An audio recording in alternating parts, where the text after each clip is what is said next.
professional soccer in general. Yeah, and he's a consummate journeyman pro. He will be able to show the younger players. He will be able to show the young players in this team what it takes and the dedication. Away play, but that's going to be a foul. Felipe feels aggrieved there. He got the ball. He also got the man though, and that's what the referee saw. But those opportunities there came from a really good press from the ambush. They pressed hard. So debuting new jerseys. I like them. I've got to be honest. I like the away one. I like that you and both got your jersey before the game. You decided to get the home or the away one, and Ewan goes with the home one. You guys mixed it up. The great pass into Felipe. He shoots and scores. Felipe, the first goal of the year off a beautiful pass from St. Louis. Just what the ambush needed. Before the game, you decided to get the home or the away one, and Ewan goes with the home one. You guys mixed it up. The great pass into Felipe. He shoots and scores. Felipe, the first goal of the year off a beautiful pass from St. Louis. Just what on quality. And Zach Reggett was like that last year. Good he caught a lot of teams by surprise. Almeida with the shot there. It's not only going to take the Duke 3-4 games to get into the league. Very strong up top and just solid altogether. I used to play rugby. You did used to play rugby. That's why I wanted to bring it up. Not many rugby players in Brazil, though, I don't think. But the difference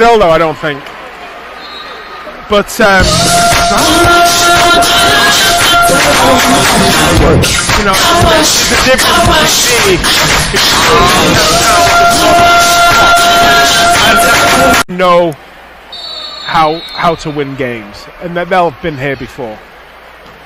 But this is new tech. This is what I was saying though. The ambush. I want to see how they react. They've not had many leads against the Wave. I want to see what they do. Good steal to get it away, and then a beautiful touch to Duarte. Now Puchar under a lot of pressure, able to hold on to it into the corner. Viega takes him down and taken away by Milwaukee. Is now here comes Ian Bennett. William ASL last year as Bennett goes to the outside. Good push by Dos Santos. Taps him right off the ball.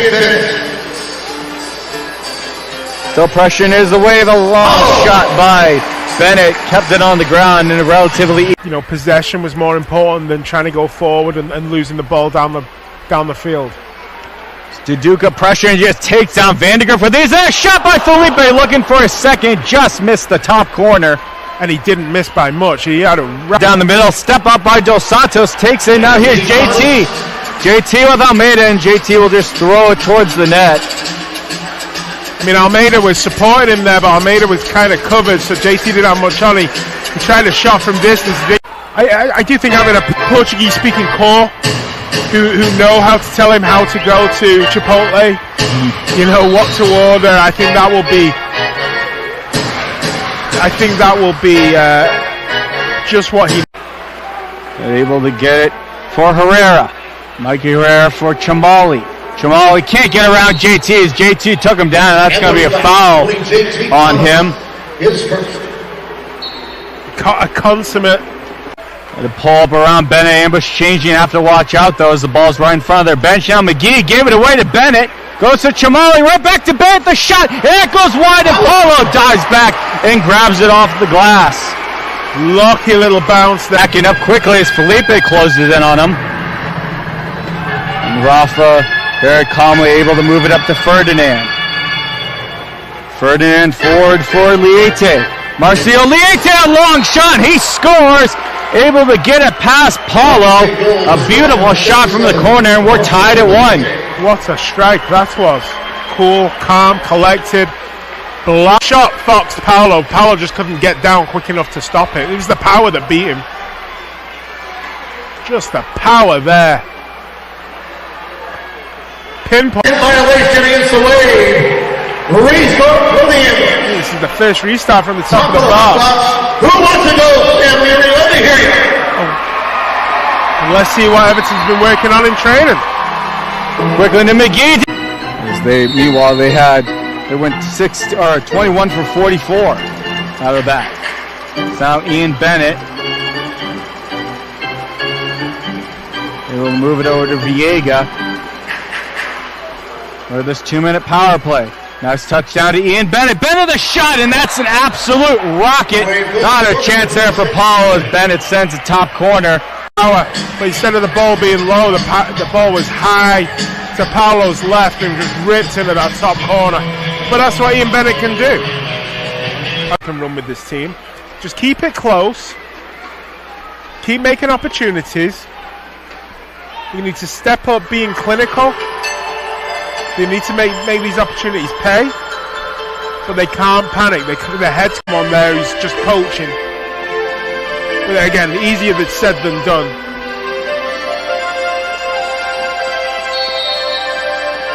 Soliete is going to start for his team off the boards. Calls up Ferdinand. Ferdinand on the wave as McGee will take it. Almeida, the lone man on the far side. He gets set up. Tony Walls the shot, and that goes off the glass just near the corner of the net. And that shot, McGee off the boards, able to find St. Louis. Him and Liete will go back and forth, and St. Louis falls down. That's going to be a foul on the wave. Liete is not happy about that. He shouldn't be happy about that. I think Stephen St. Louis. I'm shootout here.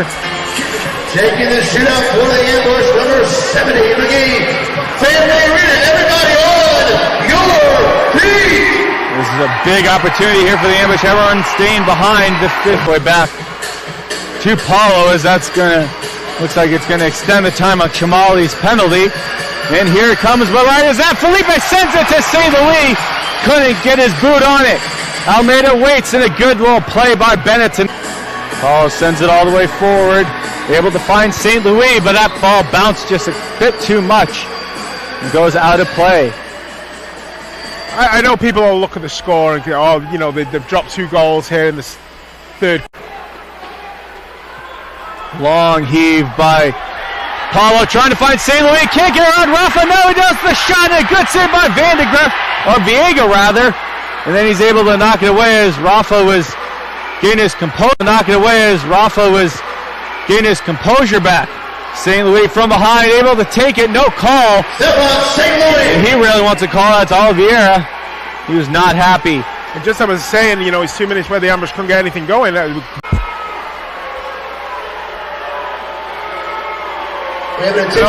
are not happy about it. Which will lead to a shootout for the Milwaukee Wave. So it's called on Paulo. Okay. There, but good work in the end by Pepe. He just managed to run around everybody. He's heart in the mouth time up here in this booth. Duarte pressuring from behind and then walk right at Oliveira. Like right down Broadway. He just walked it right in, didn't he? It's good goal. He just kind of held everyone off and saw himself. So on the power play, they get another power play goal. Consummate power play from the Milwaukee Wave. They took a bunch of time off the clock, and then with 10 seconds to go. Over to St. Louis again, far side. Great passing by the ambush, keeping the Wave guessing. Into Duduka, tried to touch it off, and now it's in front. Puchar looking for his first of the MASL and couldn't get all of it as Rafa corralled it. Now Felipe.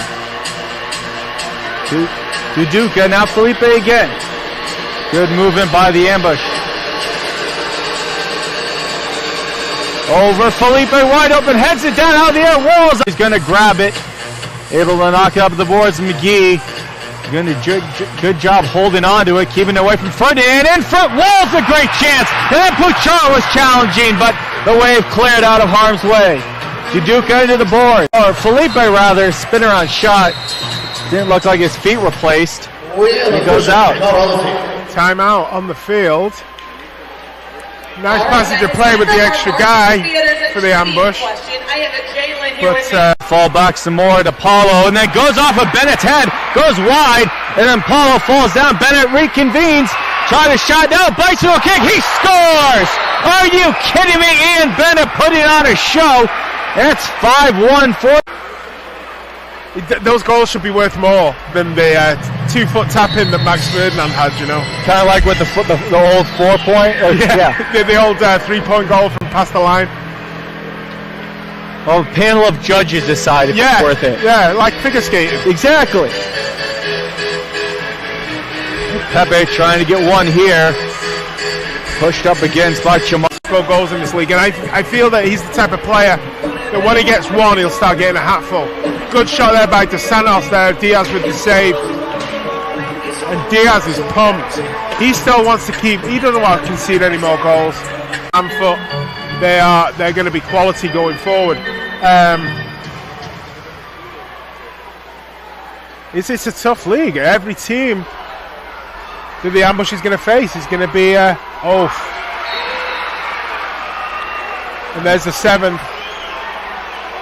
And we were in full flow about talking about other matters, and Bradley just went forward. I don't think anybody watching that first quarter would have anticipated the game to end the way it has, but it goes in front for St. Louis, who's looking for JT. But the Wave have that in their locker that they can do this. Fossil, the head of media communications here at halftime, and he said, you know, the Wave are excellent at what they do. They look first. Oh, what a shot by JT! And that was born out of frustration. JT's not had much this game, but he just put his laces. Look for if you're left or right footed. They're very, very slow and methodical, and there's a him in front of the benches as everyone's changing. Felipe gets it down. Lucas Almeida, great touch by Almeida, and then he moved towards the middle, but was tripped up. That's going to be a foul on Milwaukee. Blue card too. Blue card. Deliberate. I mean, it was a professional foul. He's 7-2 up. There's no need for it. 42 seconds left. Let it go, man.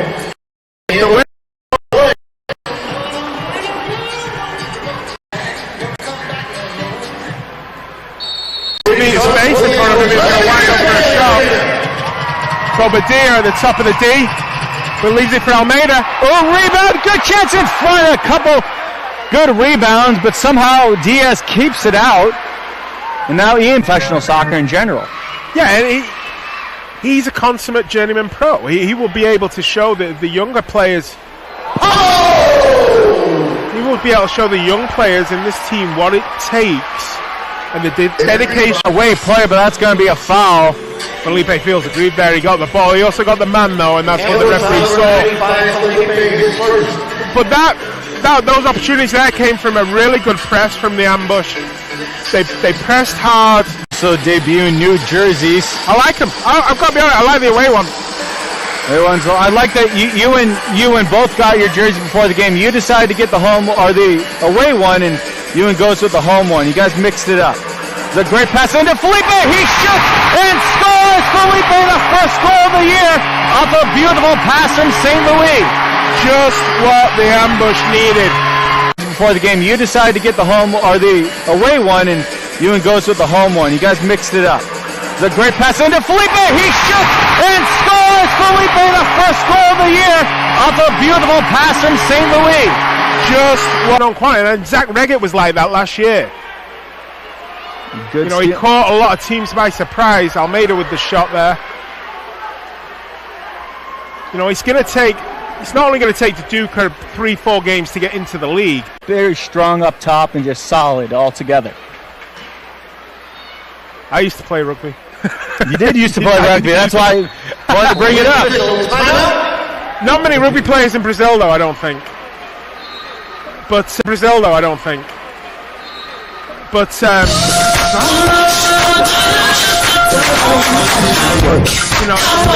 difference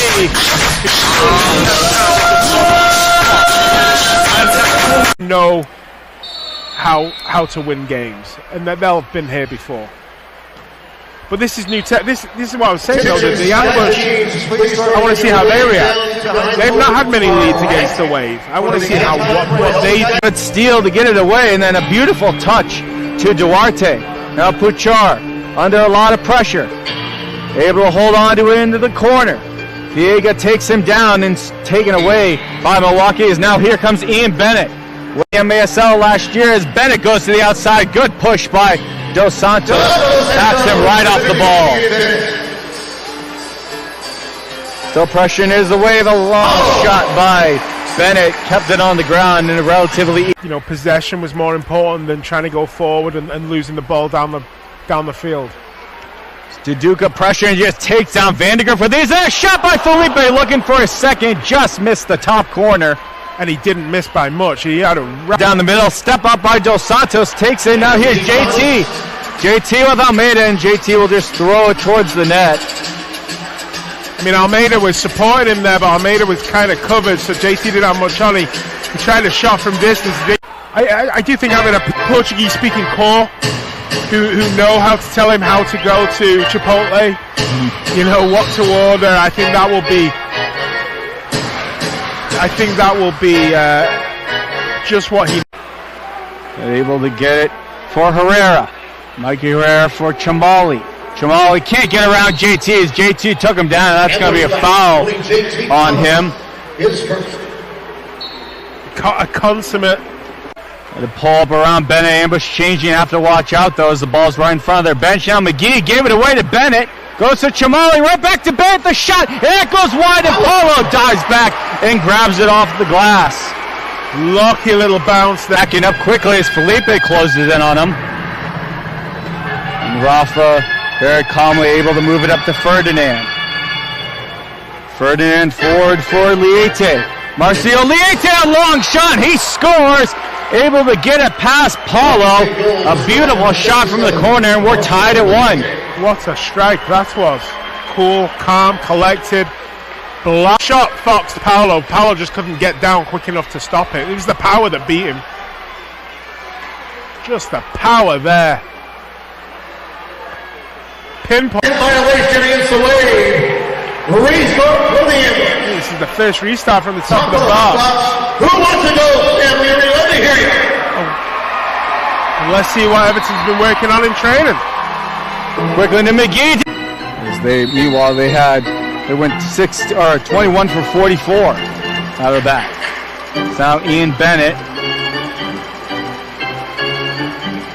They will move it over to Viega. For this 2-minute power play. Nice touchdown to Ian Bennett. Bennett the shot, and that's an absolute rocket. Not a chance there for Paulo as Bennett sends it top corner. But instead of the ball being low, the ball was high to Paulo's left and just ripped into that top corner. But that's what Ian Bennett can do. I can run with this team. Just keep it close. Keep making opportunities. You need to step up being clinical. They need to make these opportunities pay, but they can't panic. Their heads come on there. He's just poaching. But again, easier said than done.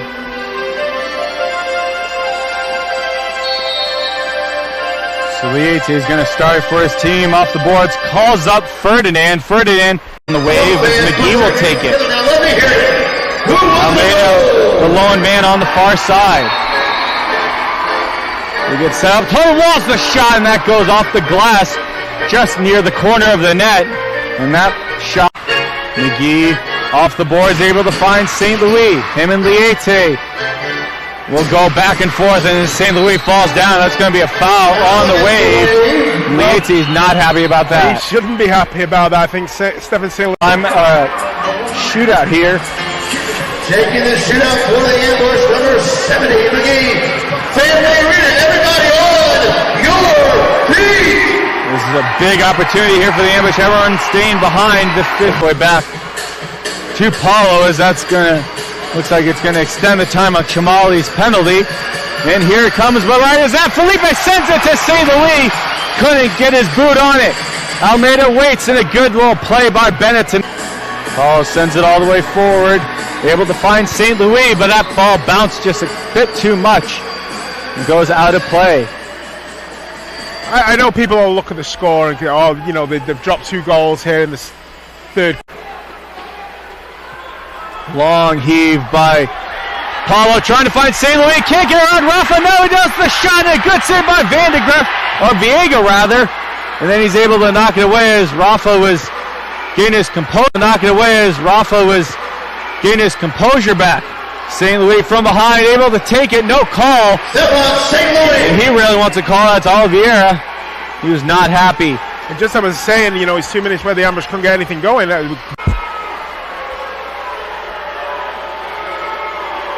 an attention the fans are not happy about it. Which will lead to a shootout for the Milwaukee way. So it's called on Paulo. Okay. There, but good work in the end by Pepe. He just managed to run around everybody. He's heart in the mouth time up here in this booth. Duarte pressuring from behind, and they walk right at Oliveira. Like right down Broadway. He just walked it right in, didn't he? It's good goal. Just kind of held everyone up and saw himself. So on the power play, they get another power play goal. Consummate power play from the Milwaukee Wave. They took a bunch of time off the clock, and then with 10 seconds to go. Over to St. Louis again, far side. Great passing by the ambush, keeping the Wave guessing. Into Duduka, try to touch it off, and now it's in front. Puchar looking for his first at the MASL and couldn't get all of it as Rafa corralled it. Now Felipe. Duduka, now Felipe again. Good movement by the ambush. Over Felipe, wide open, heads it down out of the air, Walls. He's going to grab it. Able to knock it up the boards. McGee doing a good job holding on to it, keeping it away from Ferdinand. In front, Walls a great chance. And then Puchar was challenging, but the Wave cleared out of harm's way. Duduka into the board. Or Felipe rather, spin around shot. Didn't look like his feet were placed. He goes out. Timeout on the field. Nice passage of play with the extra guy for the ambush.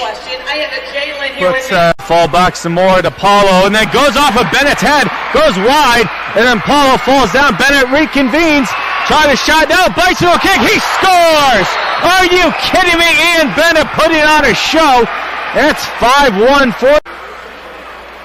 Those goals should be worth more than the 2-foot tap in that Max Ferdinand had, you know. Kind of like with the old 4-point? The old 3-point goal from past the line. Well, a panel of judges decide if it's worth it. Yeah, like figure skating. Exactly. Pepe trying to get one here. Pushed up against by Chamar. Score goals in this league, and I feel that he's the type of player that when he gets one, he'll start getting a hatful. Good shot there by Dos Santos there. Diaz with the save. And Diaz is pumped. He still wants to keep. He doesn't want to concede any more goals. Foot. They're going to be quality going forward. It's a tough league. Every team that the ambush is going to face is going to be and there's the 7th. And we were in full flow about talking about other matters, and Bradley just went forward. I don't think anybody watching that first quarter would have anticipated the game to end the way it has, but it goes in front for St. Louis, who's looking for JT. But the Wave have that in their locker that they can do this. Fossil, the head of media communications here at halftime, and he said, you know, the Wave are excellent at what they do. They look first. Oh, what a goal by JT! And that was born out of frustration. JT's not had much this game, but he just put his laces. Look for if you're left or right footed. They're very, very slow and methodical, and there's a in front of the benches as everyone's changing. Felipe gets it down. Lucas Almeida, great touch by Almeida, and then he moved towards the middle, but was tripped up. That's going to be a foul on Milwaukee. Blue card too. Blue card. Deliberate. I mean, it was a professional foul. He's 7-2 up. There's no need for it. 42 seconds left. Let it go, man. Get out of here with the win.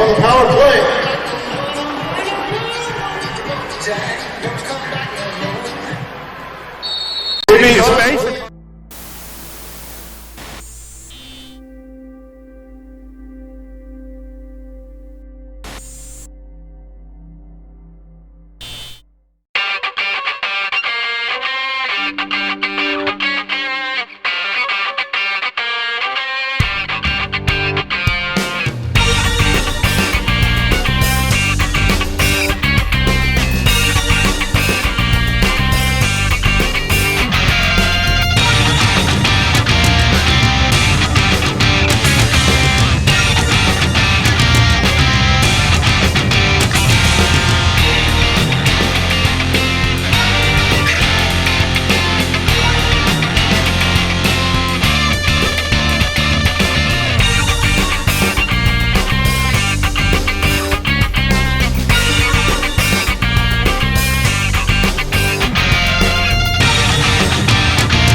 Wisconsin.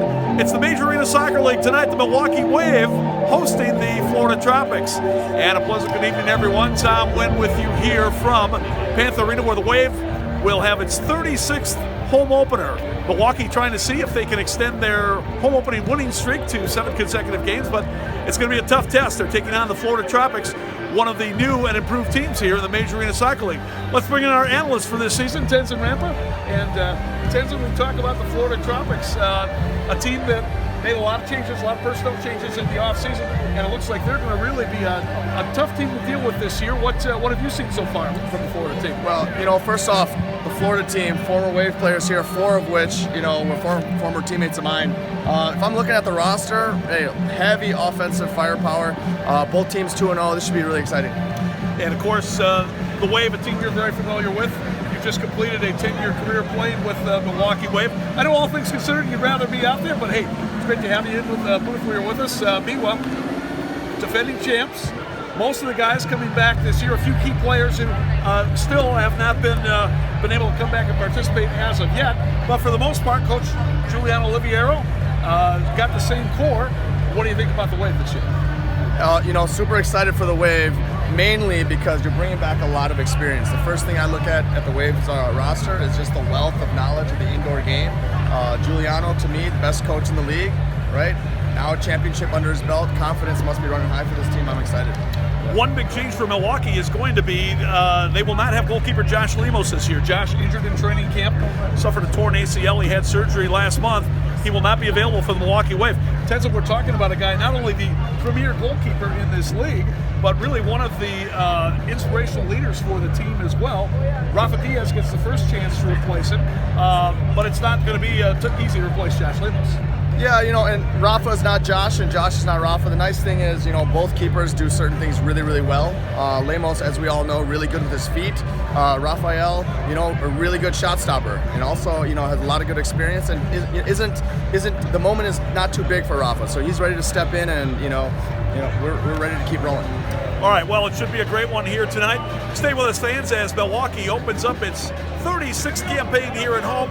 This is Wave Soccer and the Major Arena Soccer League.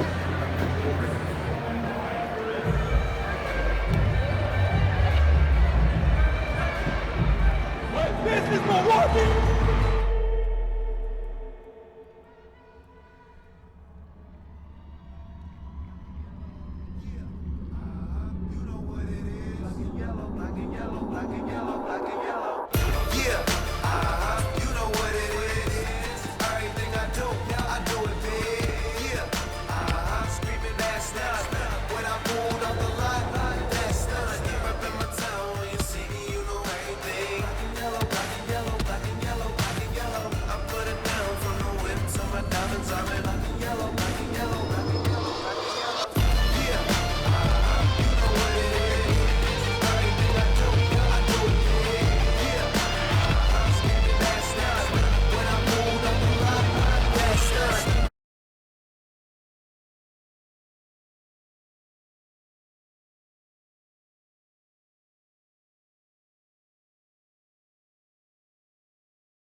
Fans, let me hear ya as we introduce your 7-time champions,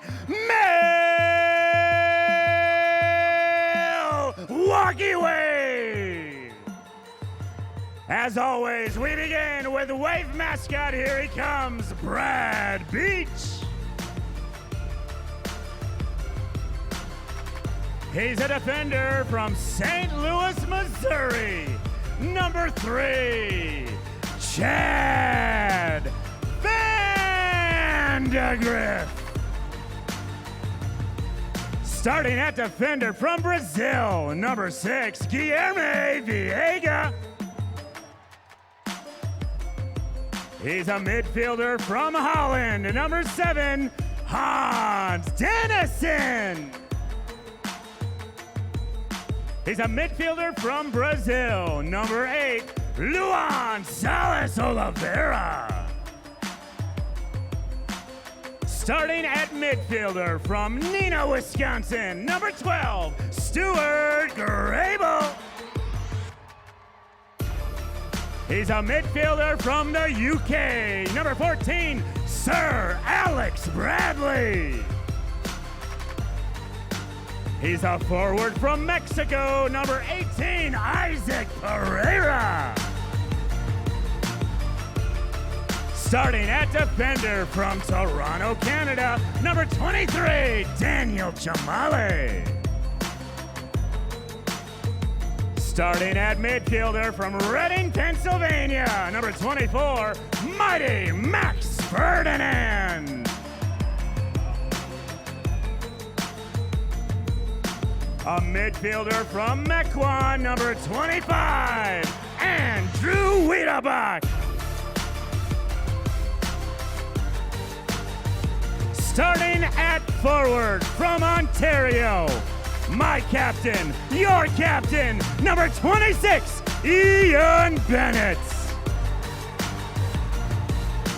He's a midfielder from Mexico, number 28, Angel Curiel. He's a goalkeeper from Chocolate City, USA. That's Burlington, Wisconsin, number 31, Matt ISO. He's a defender from Brazil, number 75, Jonathan Santos.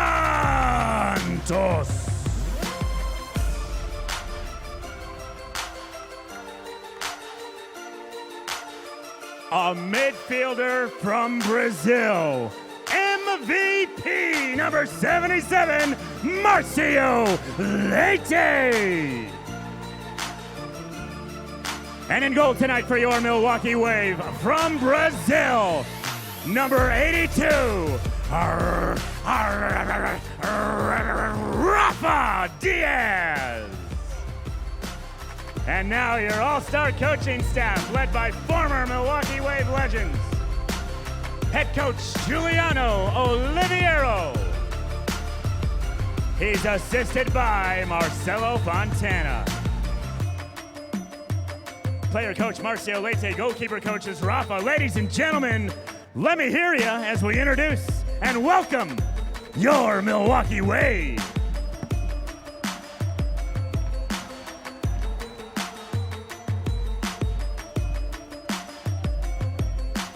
Not playing in today's game, this Midwest Orthopedic Specialty Hospital scratch reports.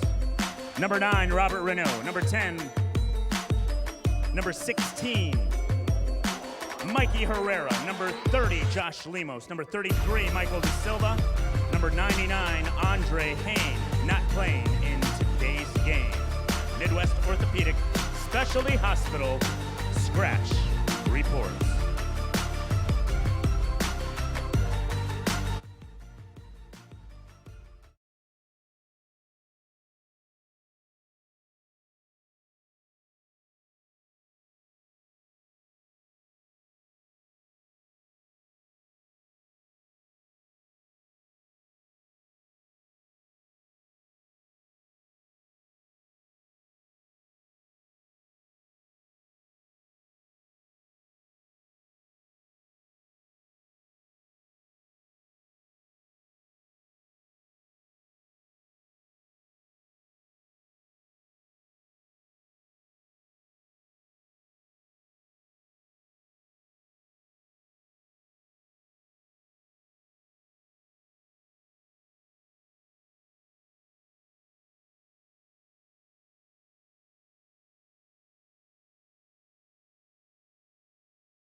Team Equipment Manager, Mr. Brian Sales.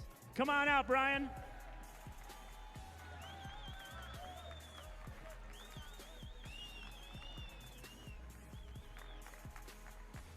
Stand here. Up next, from Midwest Orthopedic Specialty Hospital, Dr. Eric Peifel. Doctor, where are you? Here he comes right here. Dr. Peifel, ladies and gentlemen, go get that ring.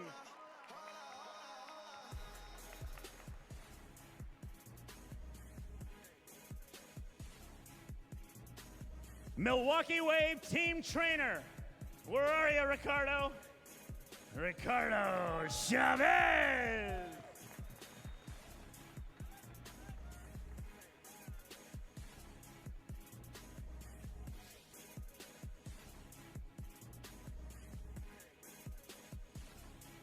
Assistant coach, Marcelo Fontana.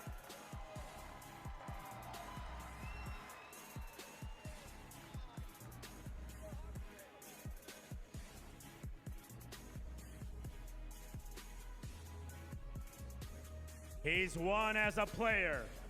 He's won now as a coach. Giuliano Oliviero, Milwaukee Wave head coach.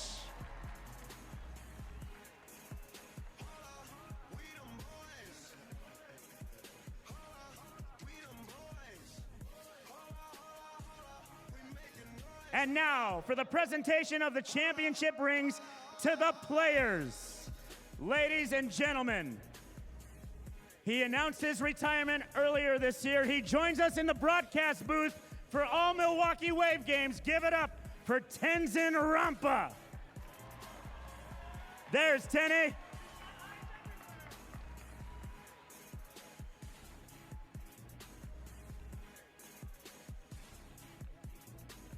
Number 3, Chad Vandegrift.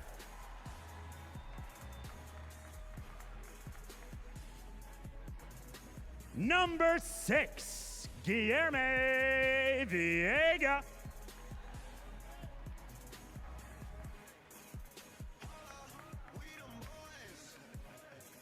Number 7, Hans Dennison.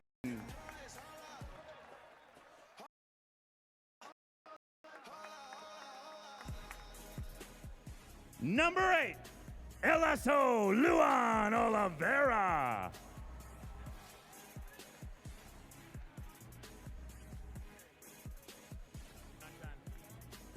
Number 9, Robert Renault.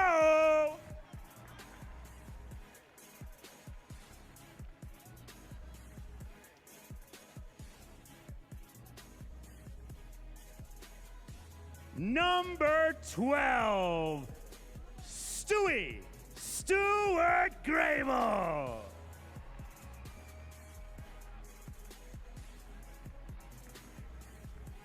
Number 14, Sir Alex Bradley.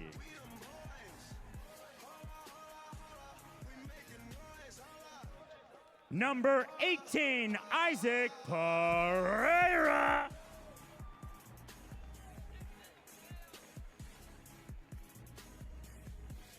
Number 23, Daniel Chamale.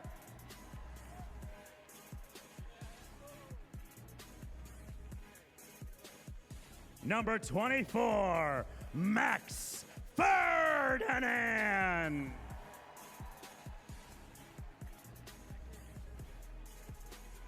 Number 25 from Mequon, Andrew Wiedebach.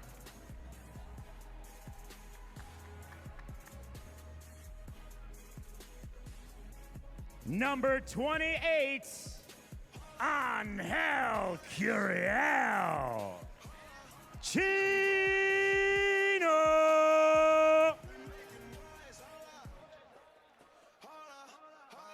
Number 30, The Wall, Josh Lemos.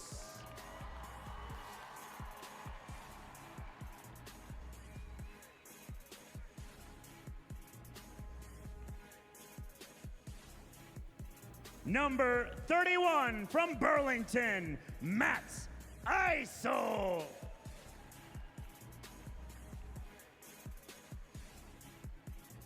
Number 45, Tyler Botcher.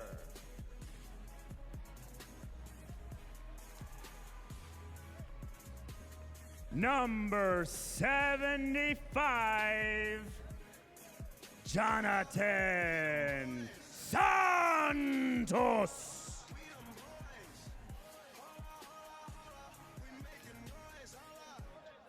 He was the MVP of the championship game, ladies and gentlemen. MVP. MVP.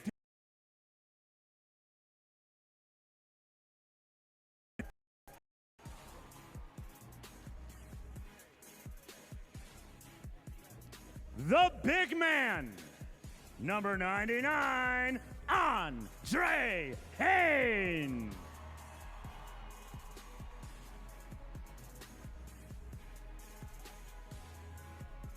Number 34, Matthew Yang.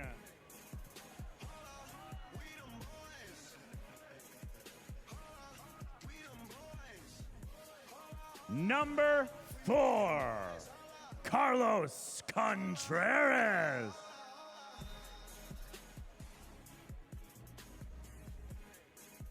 Number 16, the guy with the dreadlocks, Mr. Drew Ruggles.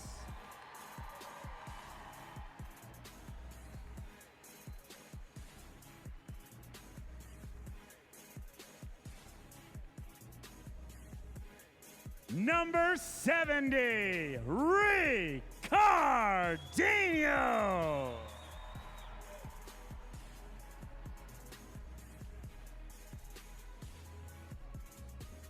And last but not least, ladies and gentlemen, number 26, Ian Bennett.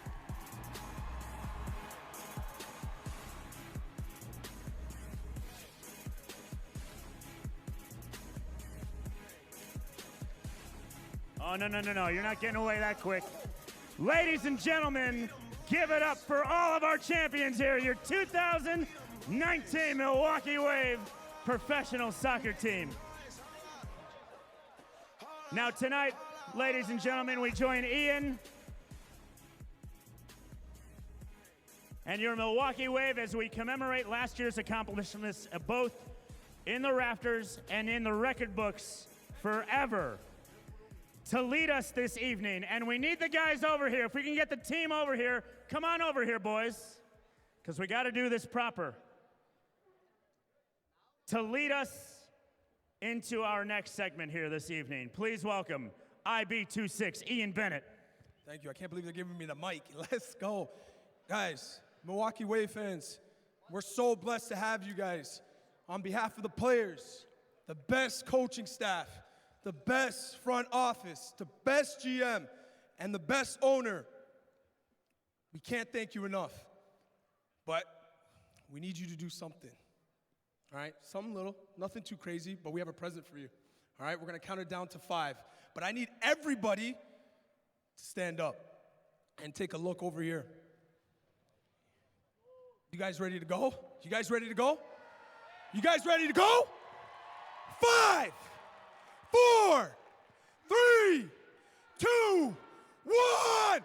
Drop the banner, baby. Let's go. Let's go. We're here. We're the champs. We're the king of the MSL, baby. This is how we do it. I'm not giving the mic back, but I got to play. Ian Bennett, ladies and gentlemen, and your 2019, your Milwaukee Wave.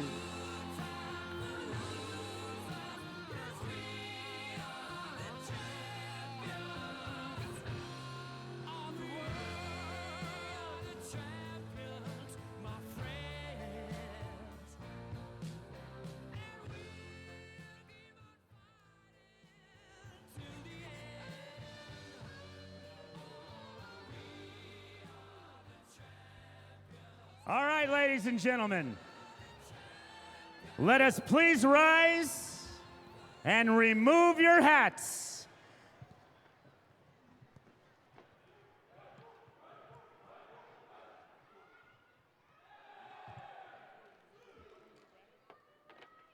Time to, as we welcome back the Florida Tropics back to the yellow line, performing our national anthem tonight. Please welcome Elena Rinelli. Oh, say, can you see by the dawn's early light what so proudly we hailed at the twilight's last gleaming, whose broad stripes and bright stars through the perilous fight o'er the ramparts we watched were so gallantly streaming, and the rockets red glare, the bombs bursting in air, gave proof through the night that our flag was still there. Oh, say does that star-spangled banner yet wave o'er the land of the free and the home of the brave. Elena Rinelli and our national anthem.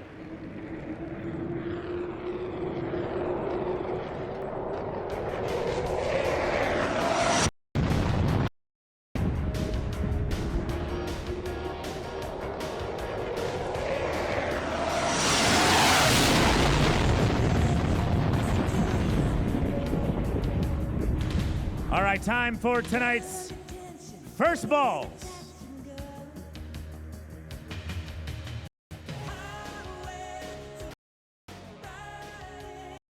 Everett and Hunter. with our friends at Christian Life School Soccer and Salvation. All right, we have all of our players. All right, here we go, gang. Ready? 1, 2, 3, kick. How about a nice round of applause for our first balls here, ladies and gentlemen?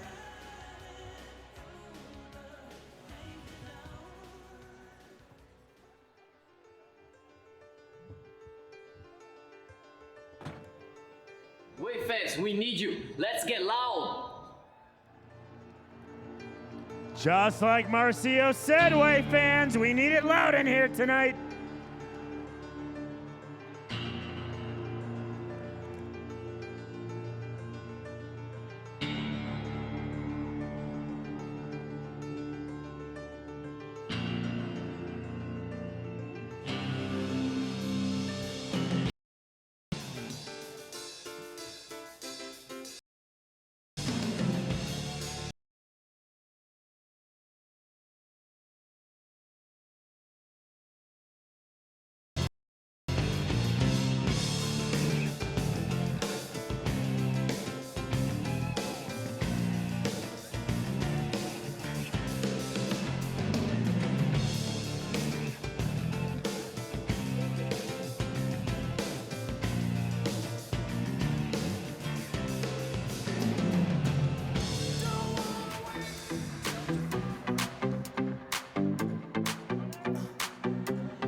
Let's go.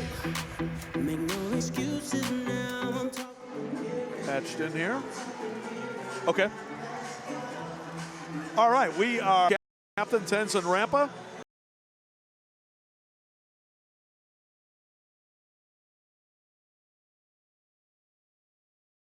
When we can't hear each other.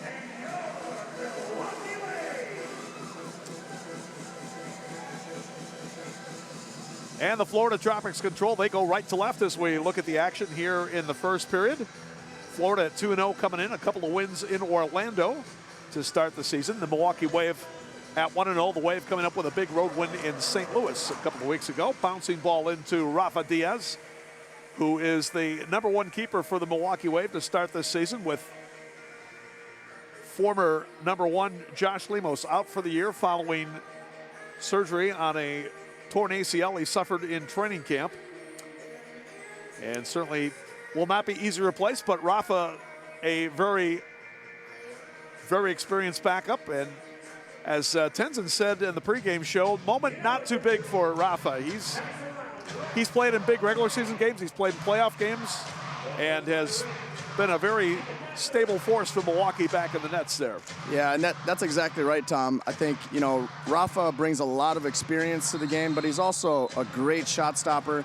And, this moment is not too big for him. He's played in big games before with, with the Waza and with the Wave. Isaac Pereira called for the foul there. Remember, in the MASL, you are allowed 3 personal fouls in each half. On your 4th, your team gives up a 2-minute power play. 4 personal fouls in one half equal to a blue card. Alex Bradley trying to see if he can fend off his man there and regain possession, but the Tropics will come up with it, and they'll work it back to their goalkeeper, Hugo Silva. Silva, now in his 2nd year as the primary keeper for the Florida Tropics, coming over to the Tropics after a couple of seasons in Harrisburg before then. How would you characterize Silva as a goalkeeper, Tenzin? I've been impressed with him in the first couple games here versus the Seawolves. He's got to work on his unforced errors, crucial giveaways that have cost them some goals, but they're going to really lean on him this season to make some big saves here, especially against teams like the Wave.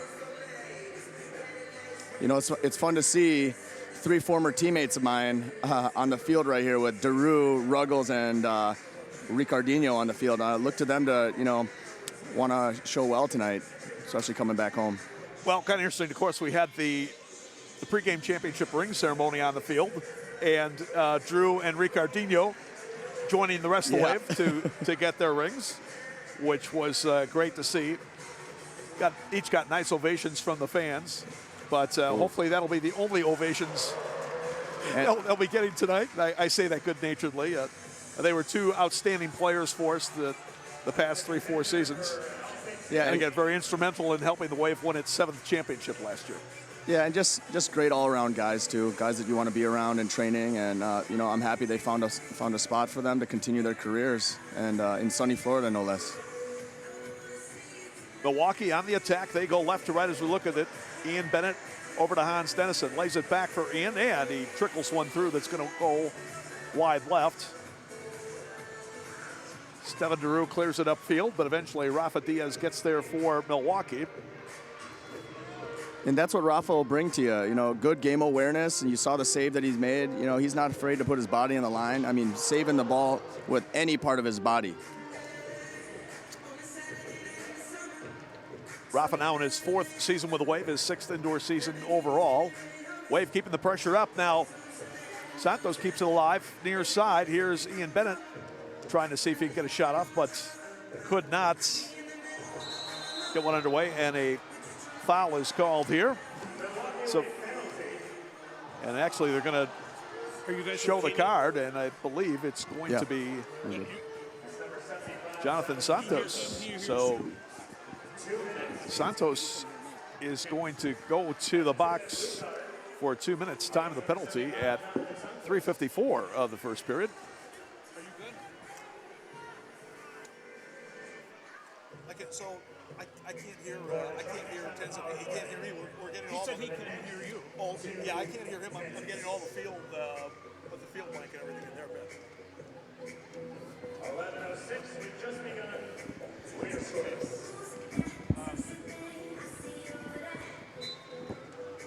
So the Tropics will go on the power play first time tonight. Again, Santos in the box at 3:54. Wave opting to defend in a box formation here with 2 players up at the top.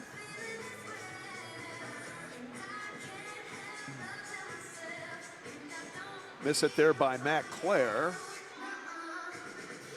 And eventually, they send it back out to midfield. That's Victor Pereira, number 7, quarterbacking the power play.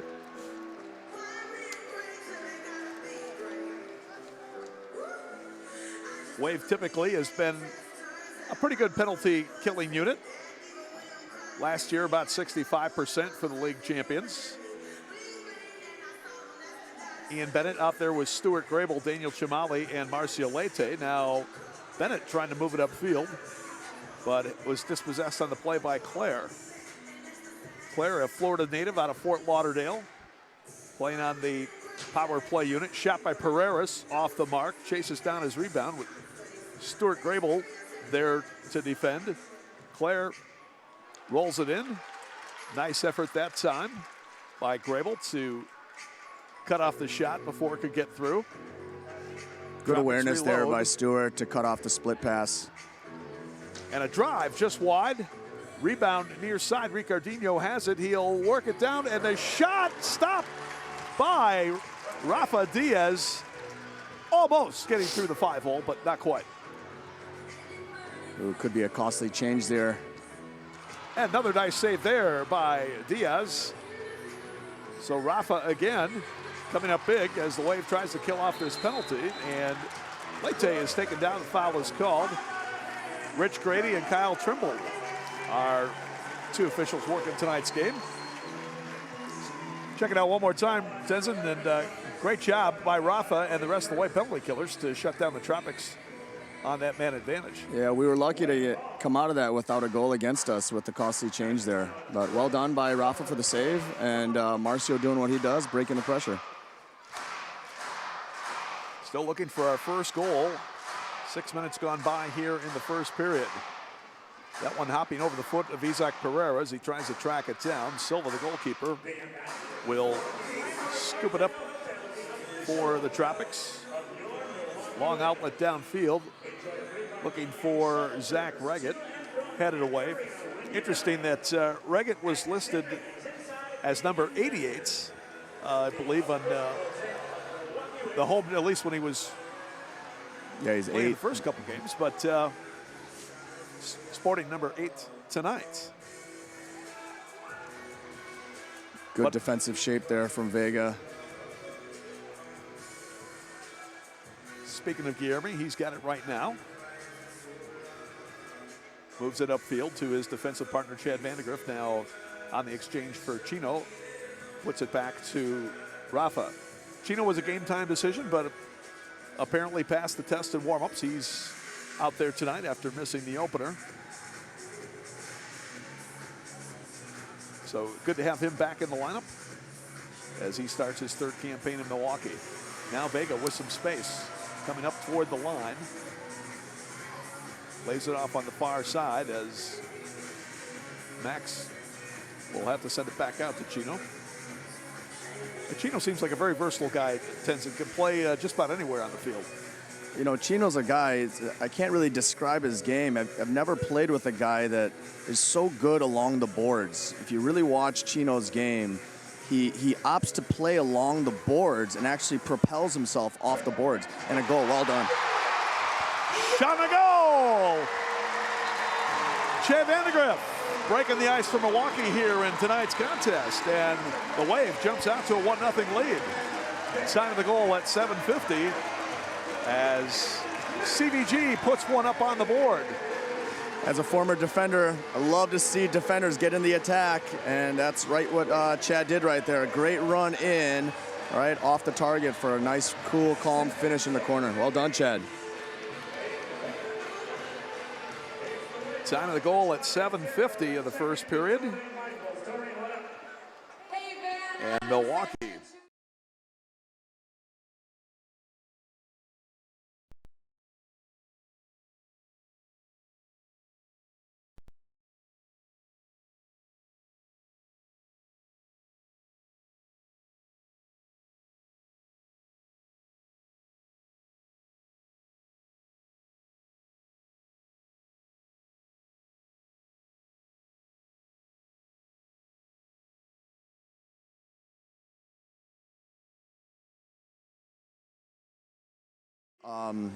Just as a former player and, with the emotions running high, is which team is going to get into their game and establish their possession early on. And for the most part, the Wave has had the bulk of the possession here, and, that'll lead to goals.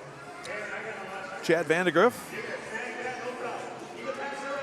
getting his first of the season. Chad now with a total of 12 goals. Now in his Wave career, 4th season with the Wave, 56 regular season games. He's also added 3 tallies in 11 postseason contests.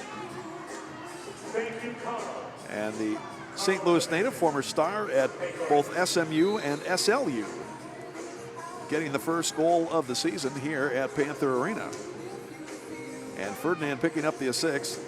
Max, of course, who is a playmaking wizard, leading the Wave in assists each of his last 4 seasons, his first 4 seasons with Milwaukee. And he picks up the helper right there. So 1-0 as the Wave takes the lead. Tropics with it. Again, they're in the white uniforms going right to left as we look at the action here at Panther Arena. Nice crowd gathered here for the 36th home opener of the Milwaukee Wave. To give you an idea how long the Wave has been around, that's 1 more year than my broadcasting partner, Tenzin Rampa, has been around. and he is still a very young man, believe it. Drew Ruggles working the corner. Dreadlock Drew, as he's affectionately known here in Milwaukee. Taken away by Shamali, but the Tropics keep it going.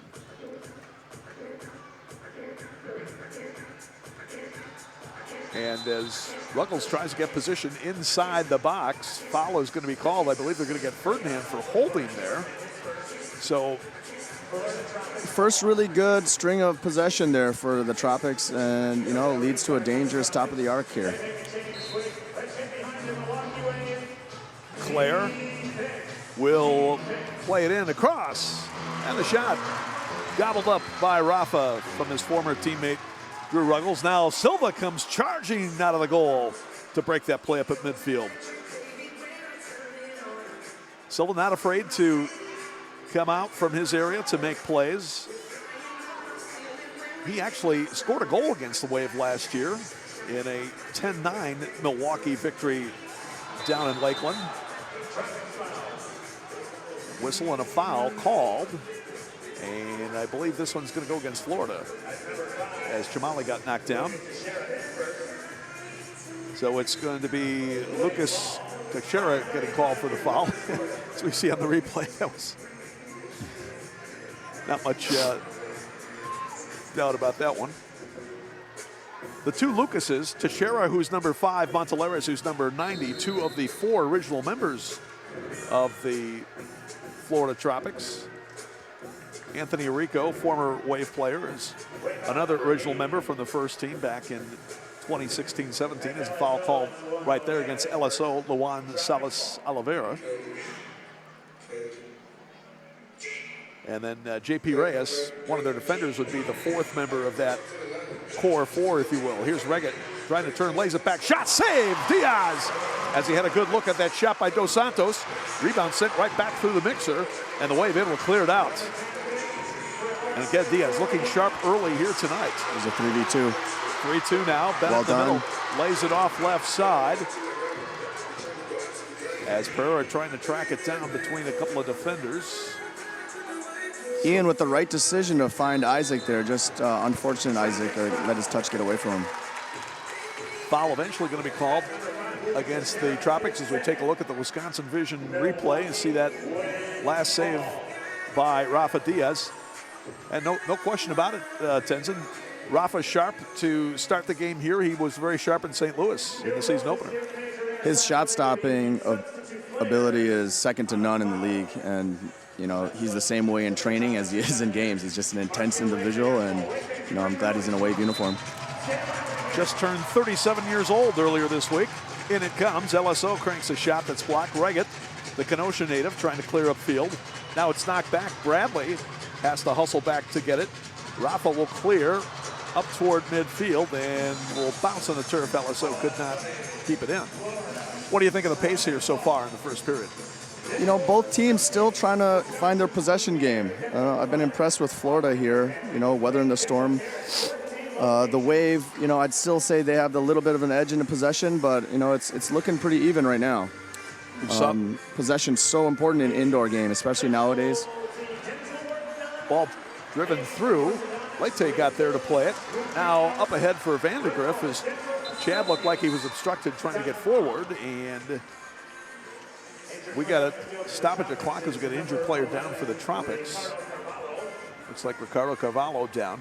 Carvalho, definitely one of their key offseason acquisitions, is, as I mentioned, Tenzin, 11 free agent signings by the Tropics in the offseason, but Carvalho probably topped the list. He was one of the big guns in Harrisburg the past 3 years, and an exchange of sorts with him coming from Harrisburg to Florida, and he replaces the former top scorer for the Tropics, Ricardo Diggs, who ends up in Utica.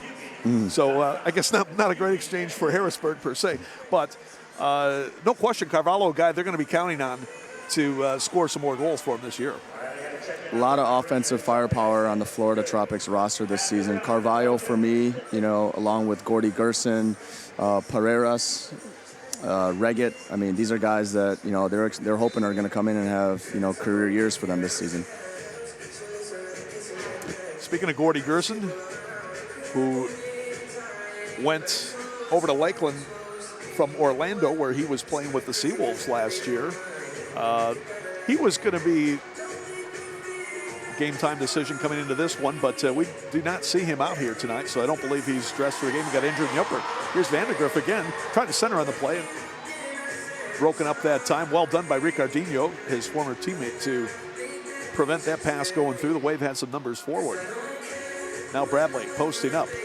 Alex in his second year with the Wave, his third in the MASL. Ball cleared out to midfield as Hans Dennison there to get it. Hans, the Dutch native, now in his 5th season with the Wave.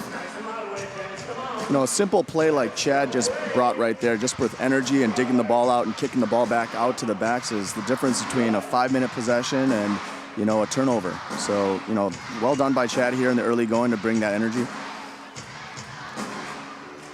Chino on the far side, going one-on-one against his former mate Ricardinho. Shot in is off the mark. Tropics try to break it out. As they come up to midfield, that's Machado, Fernando Machado, trying to scrap for it. Wave eventually came away with it. And now Stuart Grable will start it back the other way. Milwaukee getting the only goal thus far. Chad Vandergriff, his first of the season from Max Ferdinand at 7:50 of the first period.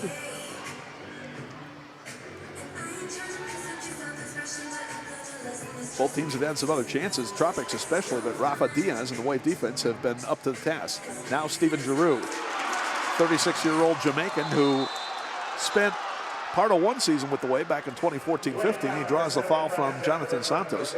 Santos, who's already been in the box for a penalty here in the first period, committing the foul. One thing about Jonathan, normally if he's battling for the possession, you're going to know it. Yeah, I've been in many tussles with Jono, and, you know, he's just a guy that's just going to go 100% no matter what. And you love that passion, and I'd rather have him on your team. But, yeah, you got to be a little careful here, especially with the blue card. Running up for the free kick that time is Teixeira. Shot was blocked by Ian Bennett, but Ian's going to get an encroachment warning from the official, Kyle Trimble. Got to give him 5 steps. Even if it's not paced off necessarily. Shot driven in again, and that one goes through, and Diaz able to scoop it up. Rafa with some pressure, trying to go to midfield. Pass broken up by Claire, but a good sliding effort to break up the play. And now Diaz hustling back and is able to gather it in, but they're going to call him for a possession, playing it outside the box to himself. It was pretty close, but not much of an argument, so we will assume the officials got it right this time. Again, Rich Grady, Kyle Trimble, the refs tonight's game, 2 of the best in the league. And Tropics taking too long on the restart. 5-second count. That is a cardinal sin Yeah, you can't have that, especially when the momentum goes your way after a costly turnover. You cannot waste any top of the arcs. That will not make Florida coach Clay Roberts very happy. But it does happen on occasion. 5 seconds after the referee puts the ball down and put it in play, and Tropics took too long. Max working it upfield with Santos on a 3-on-3. In the middle, Santos had it poked away. Now Chimali will get it. Daniel, the Canadian native, in his 4th season with Milwaukee. Again, he, along with Robert Renaud and Josh Lemos, all came to the Wave prior to the start of the 16-17 season. And I would say, Tenzin, that was one of the greatest Canadian trifectas in MASL history. Yeah, we've had a lot of great Canadian players over the years, and I'm lucky to have been able to play with many of them. Those 3 in particular, huge pieces to our championship run last season. And yeah, we're lucky to have them. Bradley trying to hold off the defender. They work it around. Now Leite with it. Final middle of play, first period. Wave leading 1-0. Nice move outside by Vega. Shot was blocked. Tropics moving upfield as Claire on the far side, double teamed. And eventually Vega will get there now back for Diaz. Reggett giving some pressure coming off the bench. Tropics able to get the possession back at midfield. Carvalho will play it back out for Ruggles. Now Reggett inside. Zach Reggett, the Kenosha native, played at Trinity College in the Chicago area before breaking in with the St. Louis Ambush last year. Had a spectacular rookie campaign as Rafa pokes that one away, and just before the end of the period, we've got a whistle on the far board. And apparently going against the Ambush as we take a look again at the Wisconsin Vision replay. Rafa with another nice punch out there. He's had a great first period and a great first 5 quarters to start the season, including the opening night victory in St. Louis last week. There's a good look at Dreadlock Drew Ruggles, former star for the Wave, and we're actually going to have a penalty now issued to Carvalho. Not quite sure what happened there. See if we can check it out. Yeah, we just saw the tail end of the replay. They're not sure either, but at any rate, Milwaukee. I don't think he's sure either. No, he looks rather puzzled in the penalty box over there, but Milwaukee will begin the second period on the power play. So we will take a break, come back with more at the end of 1 tonight here from Panther Arena. It's the Wave 1, the Florida Tropics nothing. This is Wave Soccer and MASL TV. Their customers with the highest level of service.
Any of you steal this on me, Florida Tropics, I'm watching you, okay?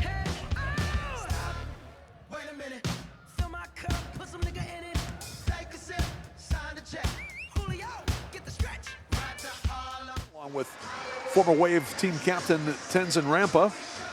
And spirited first period tonight here at Tenza. Only goal coming from Chad Vandergriff at 7:50 on the assist from Max Ferdinand.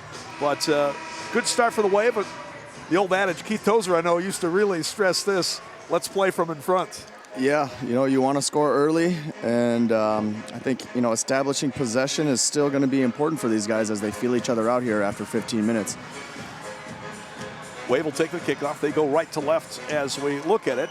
Some of you fans might notice the Wave with a new color scheme this year. They've replaced the lime green, electric green, as I used to call it, with yellow. So that's the look now, not only for the Wave, but all teams within the Wave affiliated teams within the organization. Got a nice look to it. You can tell LSO still has those green shoes that match last year's uniform color. As Rafa Diaz again coming up with a big save. Now a little flick on Max to Ian, rolling in, and a shot save. Silva, his best save of the night there. Kick save and a beauty. And Max will send it right back to Marcio. All the way back for Diaz. So good counterattack. Let's check it out one more time on the replay. And a nice kick save there by Hugo Silva. Silva, a big guy, as you can tell. He's about 6'3", 220 pounds, but he is pretty nimble on his feet for his size. Much like the Waves' Rafa Diaz. Rafa not quite as tall as Silva is. But a couple of keepers, Tenzin, that, when you look at them, they might not be the most athletic looking guys as far as their bodies, but both tremendous feats and ability to stop shots. Both these guys, actually, they remind me of each other a little bit here. Both of them really good shot stoppers. And, that's not always a good thing if you're giving up a lot of shots. But, we've been lucky to have Rafa kind of stand on his head here for a couple saves here after costly turnovers in the back. Both teams got to, take a little bit better care of the ball.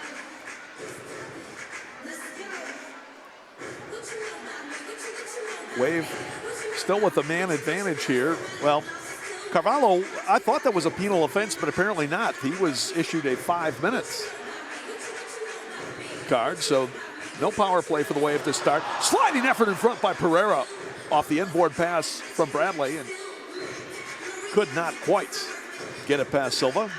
Great ball there by Bradley. Would like to see another Wave player in the box. Our first goal from Chad. A great run through in the box. Get some numbers in the box and, give yourself the best chance to score those gritty goals. Sometimes you got to play that old school indoor off the walls. Yeah, a couple of Wallace scores usually augments the attack very nicely if you can get them.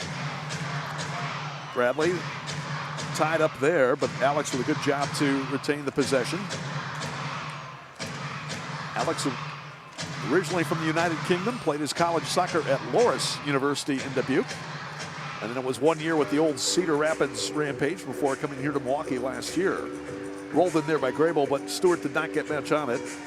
Stewart in his 5th year with the Wave, native of Neenah, Wisconsin, who played his college ball at UWGB. Wave now with some pressure. Ricardinho getting harassed by Grable, but he's able to come away with it. It's great pressure there for the Wave. Excellent job that time. Chamali with it as he's tangled up between a couple of defenders. And eventually came out to Joey Tavernese running upfield, but a foul going to be called. Now let's see who it's going to be called against. I believe it's going to be against Milwaukee. Rich Grady. No, Antonio Manfoot for the Florida Tropics. Yeah, anytime you have an organized defensive pressure in the other opponent's half with 3 players pressing on their guys, usually it's going to mean to a turnover in an advantageous area. Max Ferdinand on the ball, being watched by Tavernese. Tried to slide the pass in. It's cleared out of play. Foul called. So Tavernese gets the foul. Get a look at Il Paisano, Joey Tavernese, native of Queens, New York. Former star at Siena University in Loudonville, New York. Ball played in, but Rich Grady going to make him restart. And you see Hans Dennison not very happy with that decision. So Marcio to play it in again. He'll hammer the shot in, deflects high in the sky, and somehow Silva able to keep his feet inside the penalty area to make the catch. Great read there by Jono. Check it out one more time. So that was Steven DeRue sticking his leg up in front of the keeper. That could have turned out badly for Florida, but it did not. And Silva, great job to keep his feet in bounds, I guess you'd say, without committing a foul. Here's Reggett trying to wheel in, and Guilherme Vega is going to get called for the foul there. Good turn by Reggett, and Vega had to take him down. Let's get a look at Guilherme. 34-year-old Brazilian. Certainly a man who looks much younger in my estimation than his officially listed age. Rafa Diaz trying to set his defense. And it comes as they swing it around now. Manfoots has to go back out to Reggett. Getting away with excellent marking here so far. First half defensively, they have been right on top of the Tropics, have not given them much room to maneuver. Little pressure on Silva this time as they try to work it upfield. Ian Bennett will be there to cut it off. Ian nudges ahead. LSO trying to go back for Ian on the near board. Chased down by DeRue. And eventually, foul going to be called on Steven DeRue. Nice job there by Ian. So far, Florida hasn't shown that they can break the pressure when Wave has an organized press. Now we just got to take a little bit better care of the ball when we do win it. Maybe kick it back out and have a longer possession. Marcio drives one in. Knocked down at the top of the box by Max Ferdinand. Max hustles over to get it. He'll cycle it back out to Vandegrift. LSO off for a change as Chino comes on. And again, Milwaukee showing pretty good possession here in the first half. One thing that's true in just about all sports, if you can control the ball offensively, that keeps the other team from being able to generate a lot.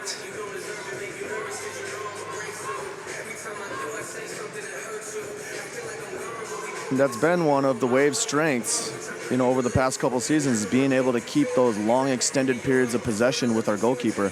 Be interesting to see how we adjust with Lemos not in the lineup, but so far Rafa's been doing a pretty good job.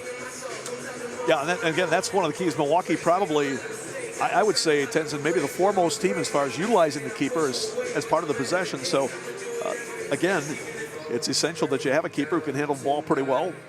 And Rafa is indeed a good ball handler.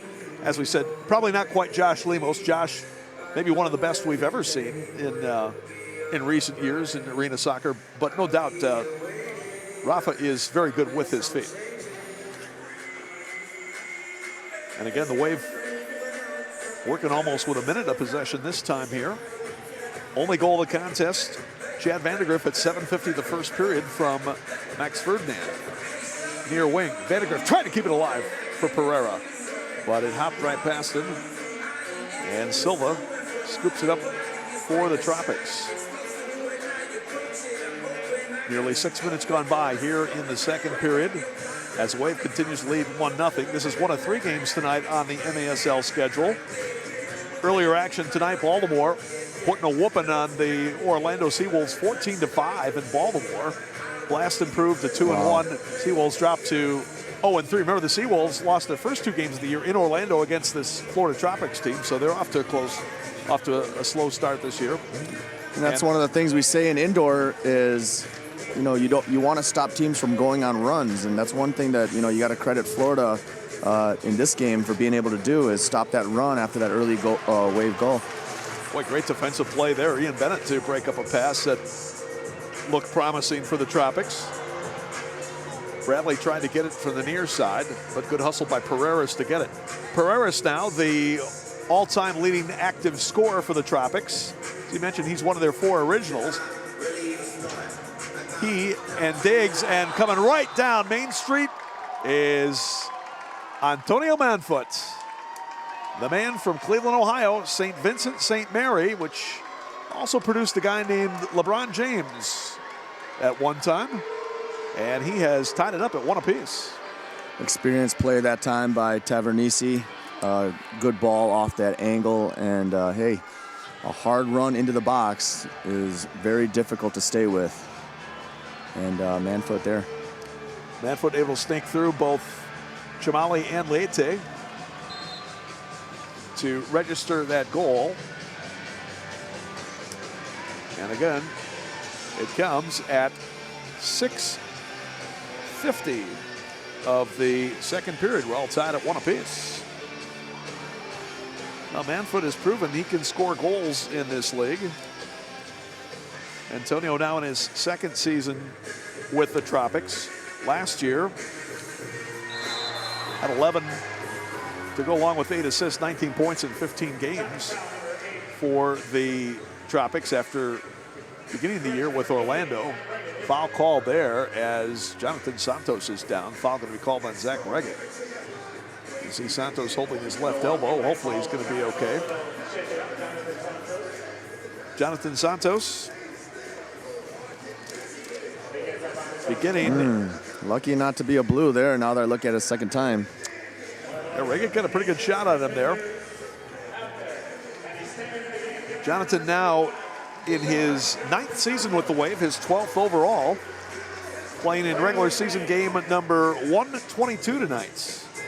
28 goals, 27 assists for the Brazilian veteran during his Milwaukee career.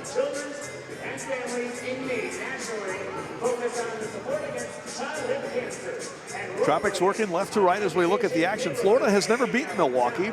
Wave is 4-0 against Tropics. Shot in, turned away. Reloading. Elvis with the shot. Another follow-up just wide. Good pressure here by Florida as LSO tried to clear one out and eventually shot blasted in, stays in play on the far side. No question Tropics getting a bit of a surge now after getting that tying goal from Manfoot at 6:50 of the period.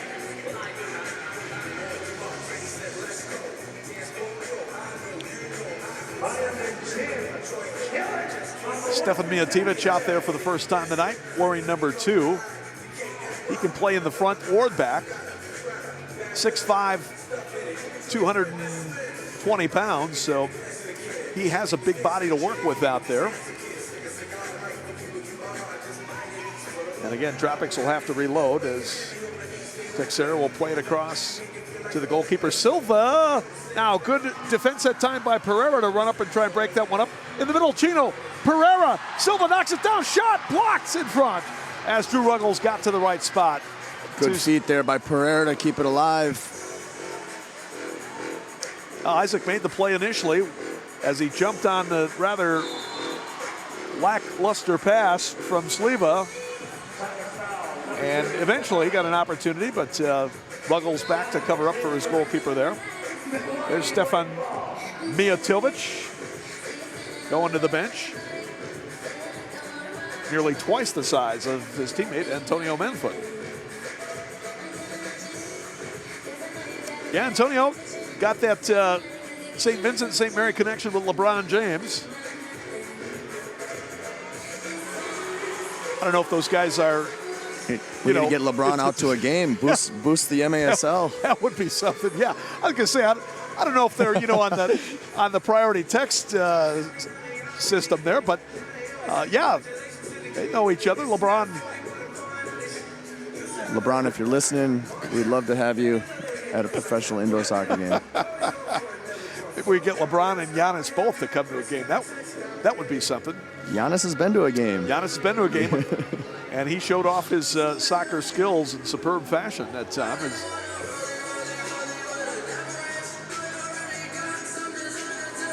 Nice job there by Chamali to step up and win that one. Bradley keeping it alive.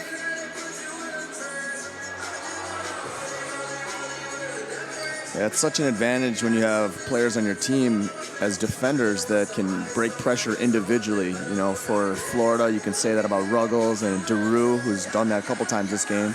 But Wave defenders, all of them can individually break pressure on their own. It's good, big advantage.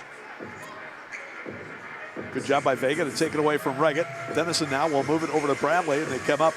Marcio, probably the premier defender as far as being able to go 1v1, 1v2, 1v3 sometimes if he has to get past the pressure.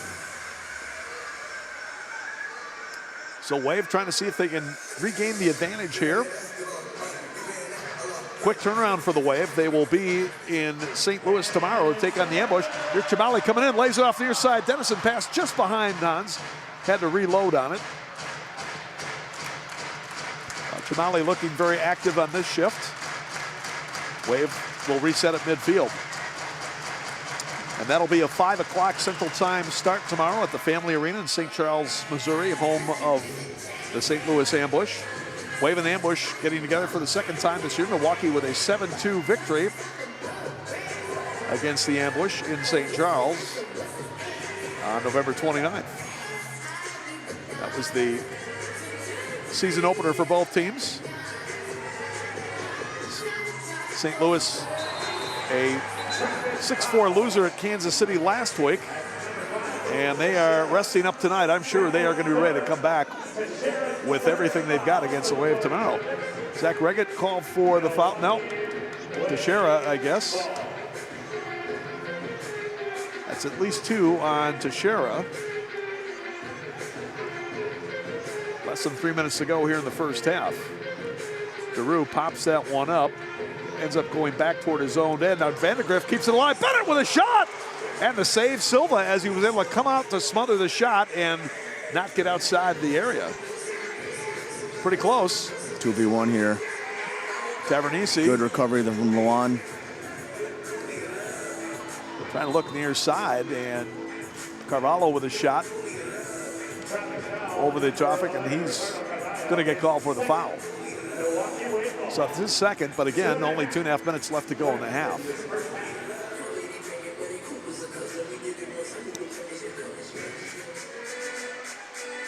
Marcio will walk it up.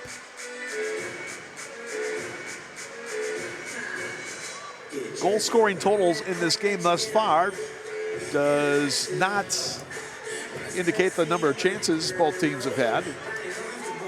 Both keepers have done well. Both defenses have done well to break up some of the attacks here.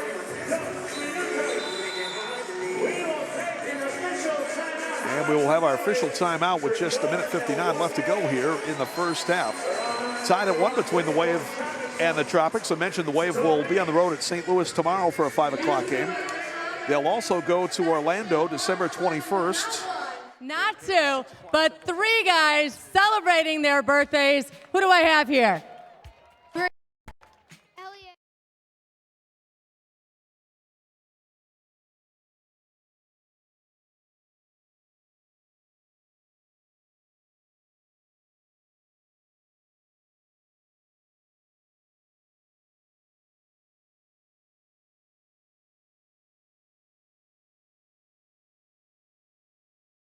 Their family is here. You know what? Birthdays are way cooler when you celebrate them at the Wave. Check out the center hung and see your birthday name. Thanks, guys. Yes, a very happy birthday to the following that are celebrating here, like Cody Peters, Brecken Houlihan, Xander Potter, Elliot Eschenbacher. Happy birthday, Grayson Eschenbacher and Wyatt Eschenbacher. Peyton Dunleavy Neatfeld. Hi, girls. Happy birthday to Lindsay Thune. Let me see. You are Axel Zinkel. Jack Zimmerman. Happy birthday, Jack. Nikki Menden. Haley. Happy birthday, Haley Lewin. Now, who's got my ring? All right.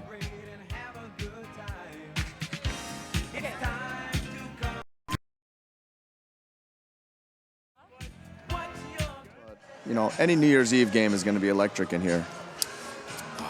Absolutely. And again, make your plans to be out here. 3 o'clock kickoff time. Order your tickets at MilwaukeeWave.com. Tropics will bring it into the zone to the right. Waves had the only goal of the first period. Florida with the only goal thus far here in the second. Nice job there by Ferdinand to poke it out to midfield. Ricardinho against his former teammate Chamali, and now taken away by Bennett. Here comes Ian back the other way, running with Max and Chino on a 3v3. Max off the inboard, it's cleared away. Grable will come back to midfield to reload for Milwaukee. Set up the attack.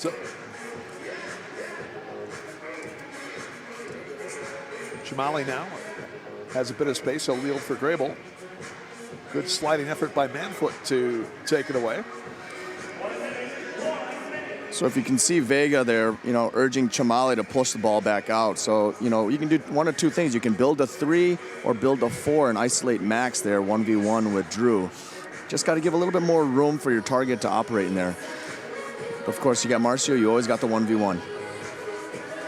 Marcio trying to see if he can do some dealing against Ricardinho. Lays it off. Vega with a shot to goal!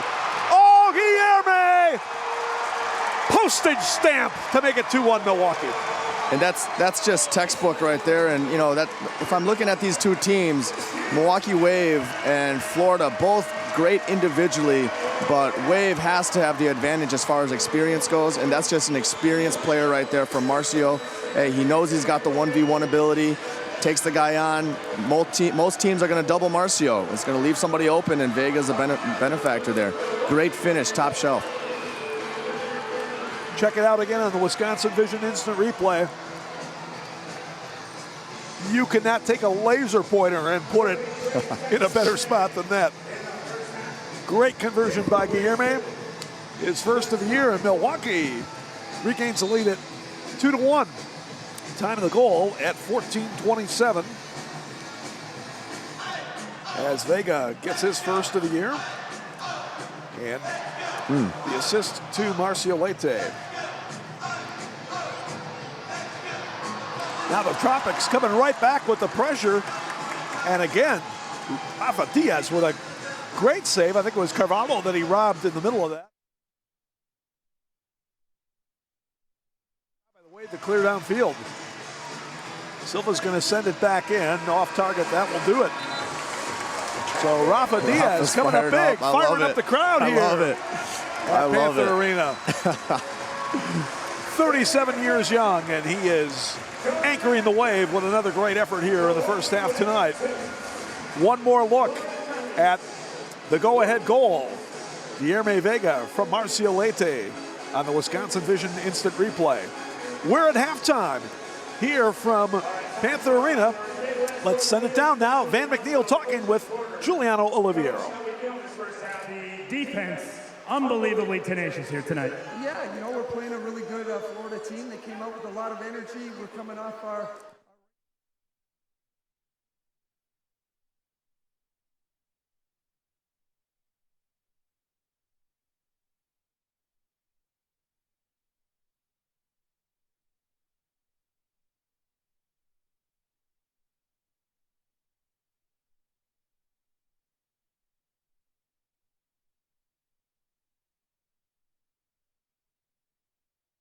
Coming up next on MASL Primetime, Ian Bennett and the Milwaukee Wave were looking pretty as the Champs launched their title defense, but the goalies were showing they've got just as much offensive punch as the forwards.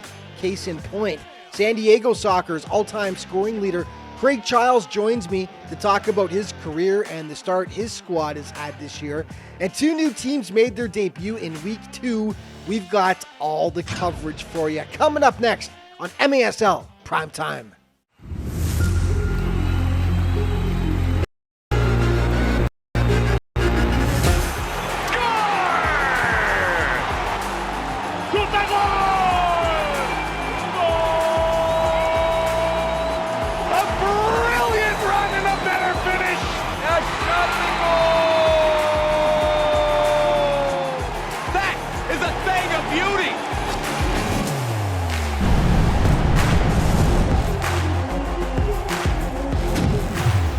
This is MASL Prime Time. Welcome back, everybody. I'm Alex Bastiavansky, and there was a ton of excitement last weekend in the Major Arena Soccer League as two new teams made their debut on the schedule. Now, one hails from the great state of Texas, the other from a much more northern climate, and let's start with that team today. The Rochester Lancers, who really had a baptism by fire last Friday in their MASL debut as they faced powerful in-state rivals Utica City. Now, call it the I-90 Derby, call it the Battle of New York. These two cities are just 2 hours down the road from each other and should have an intense rivalry for years to come.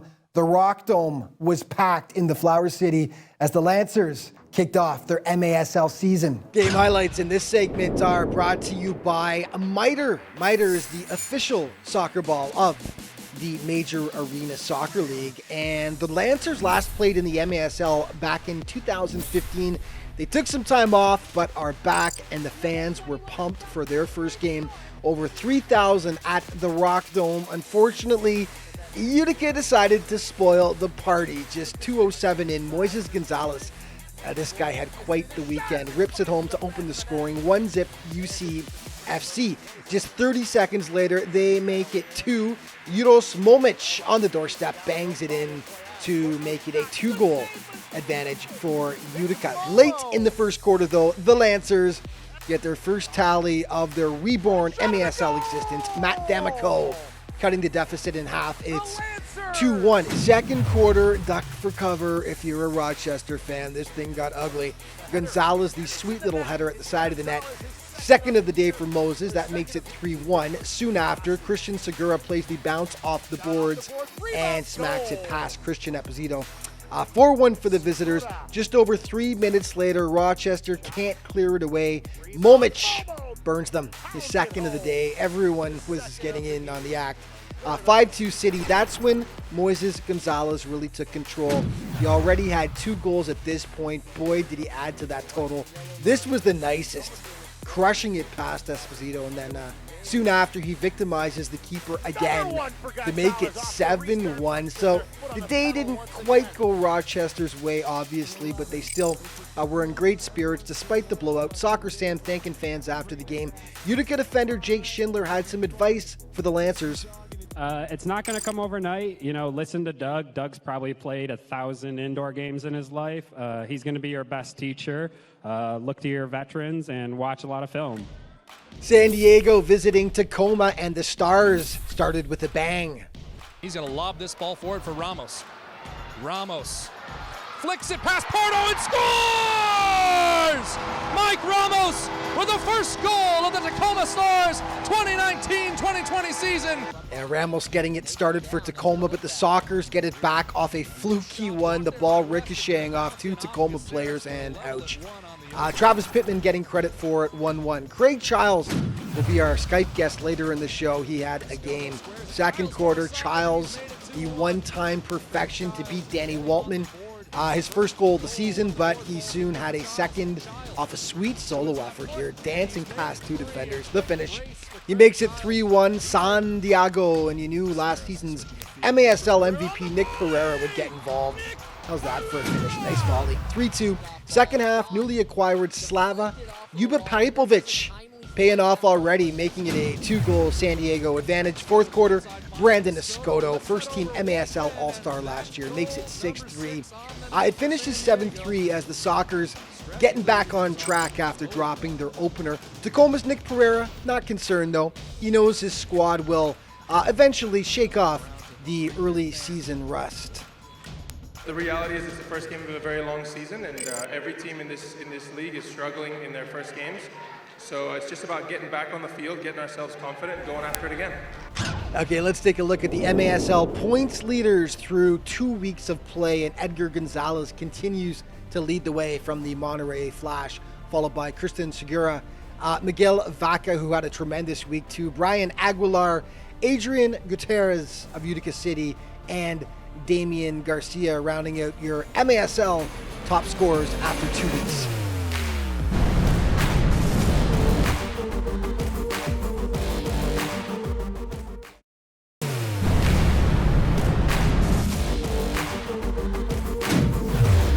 Hey, welcome back to MASL Prime Time. We head to the Lone Star State now, where the Dallas Sidekicks have had the Metroplex area to themselves since 2012, but this season will have some company. A new franchise is set up just 30 minutes to the south, and they'll be spicing up the local soccer scene. The Mesquite Outlaws made their debut last weekend, and who better to do it against than their local rivals, and coached by arena soccer legend Antonio Carlos Pecorari, better known as Tattoo. The Outlaws sent a message loud and clear to the rest of the league that they'll be a competitive force right off the bat. The Battle of the Lone Star State, another good crowd, nearly 3,500 on hand to see the Outlaws make their MASL debut. A great atmosphere at Mesquite Arena as their coach, Tattoo, was going up against his old team, the Sidekicks, but Dallas draws first blood. Just a $1.25 in. Cameron Brown right on the doorstep puts home the rebound. 1-zip Sidekicks, but Mesquite can always say their first goal in franchise history was a beauty. Jorge De Leon packing some TNT in that right boot. Beautiful. 8 minutes later, it's De Leon again. Another free kick. This one, though, deflected up, over, and in. Not as pretty, but 2-1 for the expansion side. Second quarter, they continue to press. Jamie Lovegrove, the Love Machine, taps it in from in close. Outlaws up 3-1. The bounces were going Mesquite's way as well. Sean David taps in another deflection right on the doorstep. That made it 4-1 for the Outlaws. A successful debut for sure, as they take the Dallas Derby by a 7-5 count over their Texas rivals. The KC Comets hosting the St. Louis Ambush in KC's season debut. All Comets early on, too many chances from in close here. And finally, Matt Lewis tickles the twine to make it 1-zip for KC, and the 4,500 on hand were loving it. Late in the quarter, John Sosa with the free kick decides to have at it himself. Smart move. Tucks it right under the bar. Beauty. 2-0 Comets. Second quarter, they extend their lead. Kyle Williams with the nifty header to Ray Lee. KC looking like a world beater early on as they jump out to the 3-0 lead. Second half of play, KC up 5-1 at this point. Tony Walls squeezes it in short side on Stephen Hammerski to make it a 3-goal deficit. And then in the fourth quarter, they make a game of it. Beautiful pass off the boards from Diego Bobadilla. Douglas Dos Santos bumps it home to draw the ambush within 2 goals with lots of time left.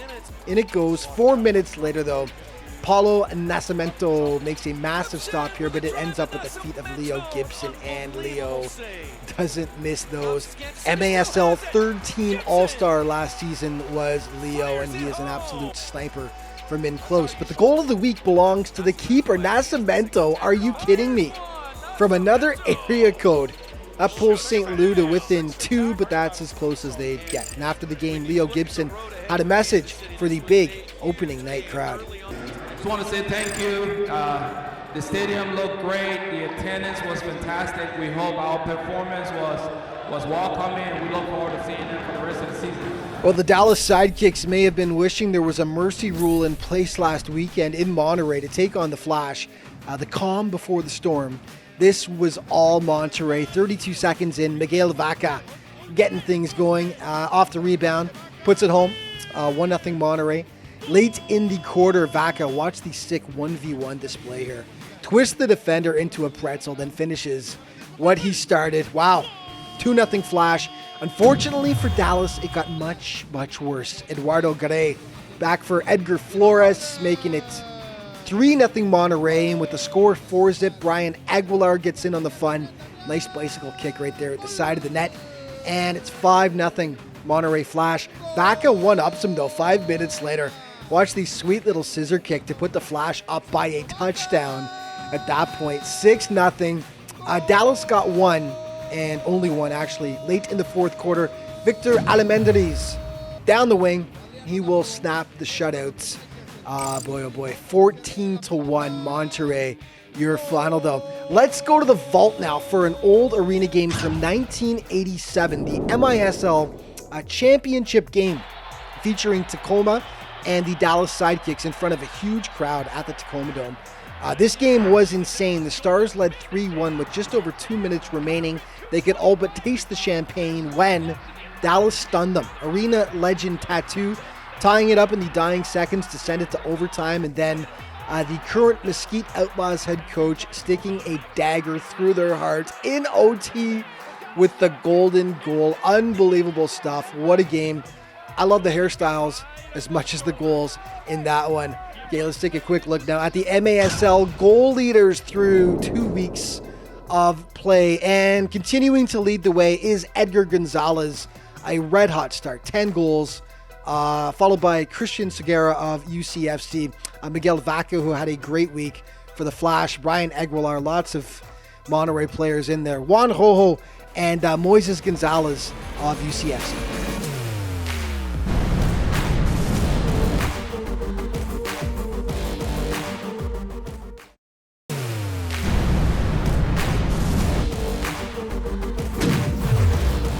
Hey, welcome back to MASL Primetime. One of the most successful organizations in the history of arena soccer is San Diego. And over its history, the Sockers have won a mind-boggling 14 championship titles, and they look to be right in the thick of the battle once again this season. Joining me now to talk about the team is Sockers forward Craig Childs, live from San Diego via Skype. Craig, thanks for taking the time today. Appreciate it. No problem. Thank you guys for having me, and I'm excited to jump on. And we got to get him out of here soon because he's off to train with the boys. So we'll get right into it. Before we take a look at this season, though, let's take a look back at last year. You guys, I think you had an incredible season. You lost just one regular season game. You went on a 23-match win streak at one point that unfortunately was snapped at the worst possible time in the playoff semifinals against Monterey. But, just give us your thoughts on your team's play last year. Yeah, honestly, when you look back on it, we had a great year. You know, it was bittersweet and it hurt us in that last game, and it's hard to still talk about. But on and off the field, you know, the organization had a lot of success. We won a lot of games, and we won a lot of really close games at the end. And we had the little Landon Donovan push with ticket sales and marketing. And all in all, you know, it was a super positive year for the organization. We're disappointed we didn't, you know, achieve our goal at the end of the year. But, you know, that's how indoor soccer works. And we're back at it again for another season. And through 2 weeks, you're 1-1. You picked up your first win against longtime rivals Tacoma in your second game. Dropped your opener against the Cal Express, though, at home, which I think shocked a lot of people. But let's just talk about what some of the positives are you've seen so far from the team and what the squad needs to work on. Yeah, honestly, you know, we still have a very talented team. We're returning most of our players. You know, we added a couple very, very good players like Slav and Arriaga and Diego, backup goalie for Boris. And, you know, it's the same system. It's like, hey, guys, you know, we've added a few players. We still got the core group. And it's really about our mentality and showing up correctly and taking each game seriously. And I think we didn't take Turlock serious enough, and it was a learning experience and a wake-up call for us, and it woke us up, and we took Tacoma very seriously, and I think we put on a pretty good performance that night. You definitely did, yeah. Midfielder Brandon Escoto is coming off a monster 55-point season that saw him named as a first-team MASL All-Star. He's off to another great start this year. Talk about Brandon and what makes him such a special player for you guys. You know, honestly, Brandon is a true talent. You can't coach players like Brandon up from a younger age. It's very difficult. He has this intuition and technical ability to take players on, this craftiness, this savviness. He's a very, very good player. He's still young and he's learning the game a little bit, but he's getting better and better and better every season. And, you know, he's the future of the San Diego Sockers. And with him at the helm of the attack, the future is bright. Yeah, Boris Pardo. Let's talk about him for a moment. He's the reigning MASL goalie of the year. Last season I was looking at your schedule, you had a ton of one-goal victories that Boris obviously was a huge factor in. He's your rock between the posts back there. How much does that help you guys psychologically knowing he's back there for you? Yeah, for sure. Having Boris in between the sticks is is a big vote of confidence, and we know, that he's going to be that anchor in the back that's going to bail us out a couple times a game, and that's going to help us start the attack building out of the back. Not only is Boris a fantastic shot blocker and goalkeeper, but his feet are great. He plays in our practice at target forward sometimes, and honestly, his ability to help us play out of the back and break down pressure is just as important as his ability to make those critical saves here and there. And I think Boris against Tacoma was outstanding, and he's building off of the great year that he had the year previous. Yeah, I saw some of the saves against Tacoma, real sharp stuff. Before we go, I should point out, you had a huge year last season. You finished second in team scoring. You're actually first this year on the squad. I wanted to ask you, you're a San Diego boy, born and raised, the all-time leading scorer for the Sockers. What's it like to lead your hometown team and an organization really that's just got such storied history? You know what? It's surreal, and it's something maybe I'll look back on 20 or 30 years and have a better grasp or understanding of how this all came together. Honestly, I was a little kid here that enjoyed soccer. On the active roster. All right, we are underway here. Second half action from the Panther Arena in Milwaukee, Wisconsin. Welcome back once again, fans, wherever you may be watching. Here in the state of Wisconsin, the state of Florida, the United States of America, the North American continent, the planet Earth, the International Space Station, or worlds beyond. Welcome one and all. Tom Wynn along with the former Wave captain Tenzin Rampa. 2-1 Milwaukee leads it as we start action in the third period. Florida with it in the white uniforms, going right to left. Tropics out shooting the Wave 11-9 in the first half. Rafa Diaz looking very sharp in the nets for Milwaukee. 9 saves and 10 shots faced. Hugo Silva also looking pretty sharp for the Tropics as well. He stopped 4 of 6. Anything in particular, Tenzin, you might be looking for here at the start of the second half? Yeah, I think if I'm Coach Oliviero, I'm very positive in the fact that, we come out of that half 2-1 with the lead. Maybe a little bit more urgency in possession. I really like what Marcio did there at the end for the goal, setting up Vega. Deciding to go isolation, drawing the double team. That'll always be there for him. So I thought that was a good attack. Just taking some more time to build the attack here, right? Being a little bit more patient on the ball. But yeah, Wave 2-1, and you're in the lead, and that's always good. Other finals today from the MISL. Baltimore beats Orlando 14-5 in Baltimore, and the Harrisburg Heat go to 2-0 with a 7-1 win over the Rochester Lancers in their home opener from the fabulous Farm Show Arena in Harrisburg, Pennsylvania. Milwaukee's #1 sports bar for 45 years. Proud to well, I don't know if fabulous is a term used with Farm Show Arena all that much, but it's a great home for the Heat, no question about that. Reggett trying to slot one through to the right side.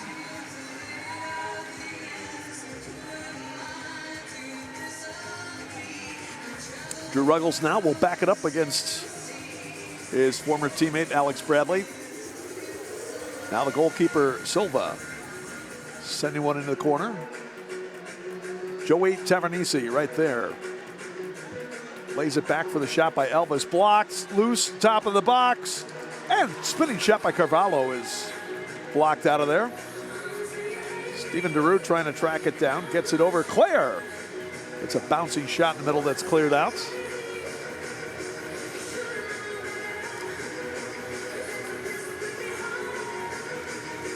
Milwaukee has done an excellent job defensively to block some shots in front of Rafa Diaz tonight. And the ones they haven't been able to block, Rafa has been right there to make the save in all but one conversion. That was Antonio Manfoot at 6:49 in the second period that tied the game up at 1.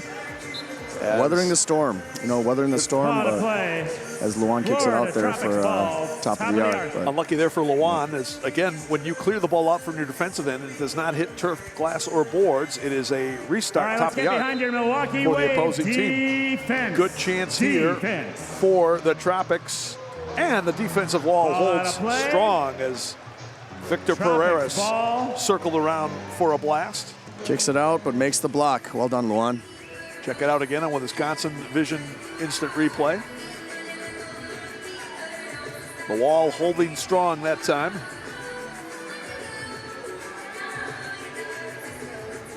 And that one pops out of bounds. Let's see. It will stay in possession of the Wave. Get your changes. I'd like to see a good long possession here from the Wave, headed by Marcio here. Got Ian Bennett, Max Ferdinand on the field, Marcio, Chino and Santos. A lot of experience on the field here. Tropics foul, number 8, Zach Reggett. Zach Reggett got called for the foul. Zach not very His happy first. with the call. Let's take a look at the Kenosha native. Well, let's check it out one more time. Wave ball.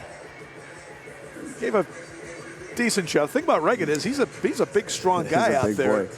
And doesn't take much of a shove from him to impact whoever he's shoving. But as we talked about before, Tenzin, Reggett is an outstanding prospect going forward in this league. I've just been really impressed with how quickly he's learned the game. You know, normally it takes a player 3-4 seasons before they start really clicking at the pace of the indoor game, and you know he's acclimated very quickly. Youngster out of Kenosha, Wisconsin, the MESL Rookie of the Year last year. 22 goals, 10 assists, playing for St. Louis. Marcio trying to track that one down the near side, but that one a little too far out in front. Now Max breaks it up. Max trying to get to the line, but a good stop there by Gruggles. Back come the Tropics. Wave hustling back defensively as Florida will have to recycle the ball back in its defensive half.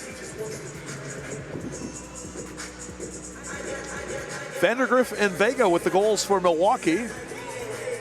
Antonio Manfoot with the goal sandwich in between for the Florida Tropics, and that's been it. Now Elvis has some room. Will go to the corner. Tavernisi back up for Elvis, moves it across, and the shot is blocked down. Chino able to get his noggin in the way of that one to turn away that shot. Tropics come right back with it. Centering on the play. Tavernisi knocked down. Rebound. Follow. Save. Rebound. Elvis. Shot and a goal. So the Tropics keep blasting away, and they finally score. Rafa Elvis has tied it up at 2 apiece.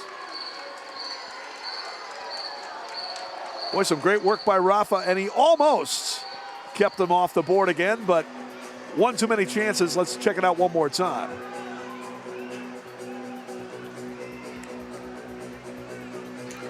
Elvis. Florida doing a nice job, just quick to the second balls there in that flurry. And give the big guy Elvis credit. Good finish there at 5:02 of the third period. We are back to even at 1 apiece. Have to see. I believe Tavernisi might get credit for the assist there, as it was his previous shot off of Rafa's chest as Rafa was down on the turf. That resulted in the conversion.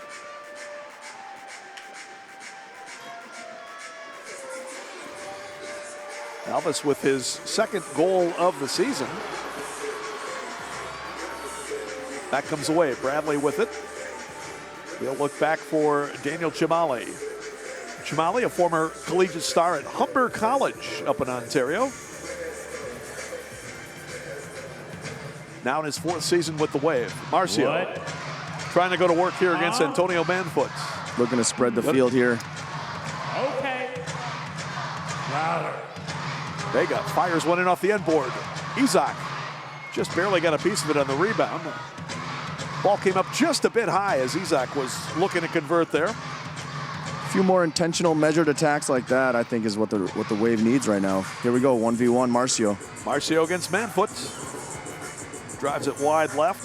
Vandergriff trying to keep the zone. Nice job by Chad to Wave soccer. keep the possession for the Wave as he knocks it back for Chimali. Professional Construction Incorporated. So Good shift there. Elvis with his second goal. Tavernisi with his 3rd assist. That is number 3 on the year for Tavernisi. Joey, a big-time scorer in his days with Syracuse/Utica. Spent most of his career there. And again, a big offseason acquisition by the Florida Tropics. 8 minutes to go here in the third, tied at 2. It's been a good one tonight between the Wave and the Florida Tropics. Milwaukee trying to extend its home opening winning streak to 7 straight seasons. Last time they lost here was to the Kansas City Comets, then known as the Missouri Comets, back in the start of the 2012-13 season. Overall, the Wave here at home has had a great record over the years. 424 and 155 for the regular season, including 160 and 44 here at Panther Arena. And certainly, Tenzin, it has not been easy for the visitors to come in here and get victories at Panther Arena. Shot deflects in, covered up by Silva. No, and you know, one thing I got to give Florida credit to is, you know, stopping the run. You know, after a goal, you know, not letting one goal turn into 2 goals and then 3 goals, and especially against the Wave, you can't do that. The Wave are really good at playing, you know, from in front. By, you know, 2-3 goals, they can shut a game down. But yeah, good point. We got a game here. Silva getting some pressure from Ian Bennett into Reggett. Plays to the near side as Teixeira was trying to get around Grable. Now Hans Dennison trying to help out in the mix there. Reggett trying to muck his way up on the boards, and eventually Diaz covers up, and hopefully he's okay as Zach Reggett is trying to assure the official he meant them no harm. Let's take a look again on the Wisconsin Vision instant replay. For the Milwaukee Wave is goalkeeper Rafael Diaz.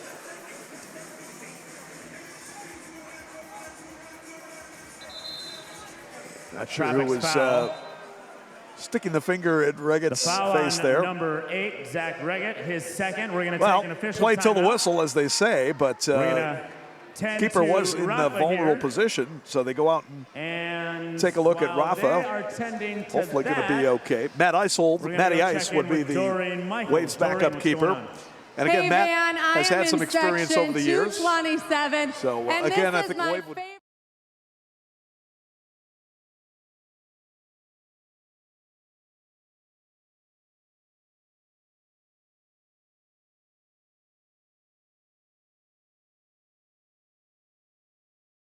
Curtis Strange Elementary in Kenosha. Not only that, but she coaches boys and girls soccer at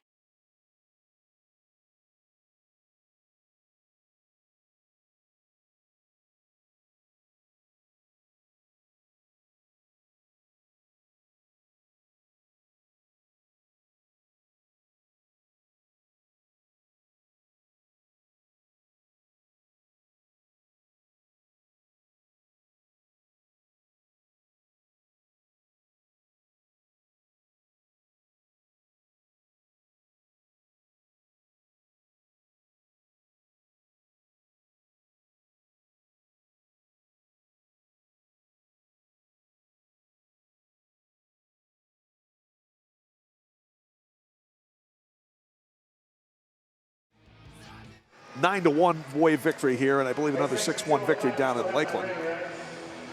We take a look at the replay here. See again if we can see what happened with Rafa. Maybe just took a little extra inadvertent kick in the wrong spot there. But he appears to be okay. Best thing would be for the Wave now to come down and see if they could hold the ball for a little bit. Again, Chino against the boards. You know, he's so good against the boards. Whether he's going to push off the boards and go inside or just knock it down the boards, it's extremely difficult to defend. Foul was called on Pereiras. Yeah, and you made the point earlier. He's one of the best along the boards that we've seen. I would have to agree. Ball on the far side. Chamali Max in front. And Sleva able to get it.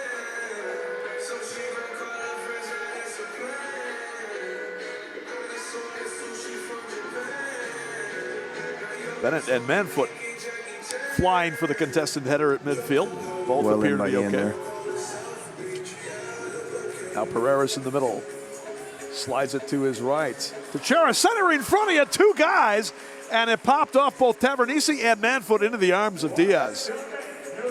Oh, Tropics would love to get that opportunity back.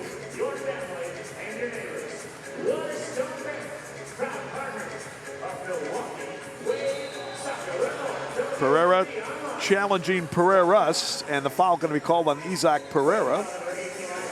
There's Isaac, the 22-year-old forward for the Wave, against Victor Pereiras for the Tropics. Off the end board, Reagan with a shot, but he follows up and scores.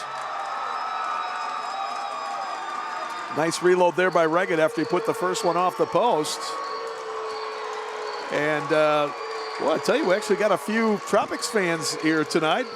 Making some noise on that goal by Reggett that gives Florida its first lead of the night at 3-2. Time of the goal at 9:57 of the third period. And I got to believe that's Zach Reggett's cheering group from Kenosha that are here.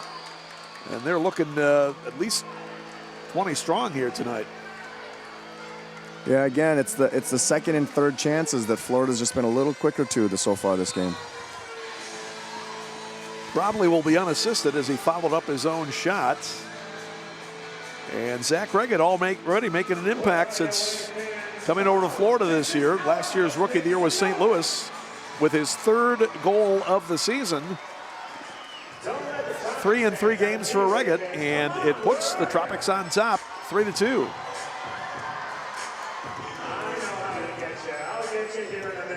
So the Wave will play from behind for the first time tonight, although not the first time this season. St. Louis actually scored the first goal in that game last weekend. Wave was down 1-0 before they rallied for 7 straight goals to take the lead and then eventually won it 7-2.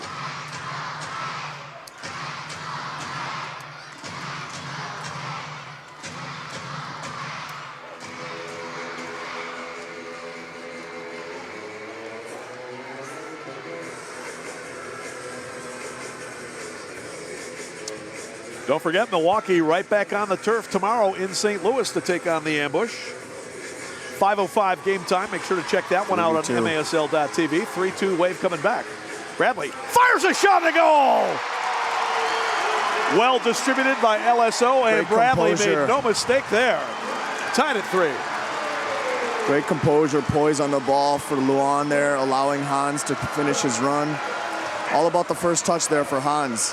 When you get that ball dished to you in a 3v2, all about that first touch, and really took it well there. Sir Alex gets his second of the season on the assist from Luan Salas Oliveira, and we're right back to even 3-3. What great play by LSO. Broke up the pass initially, and then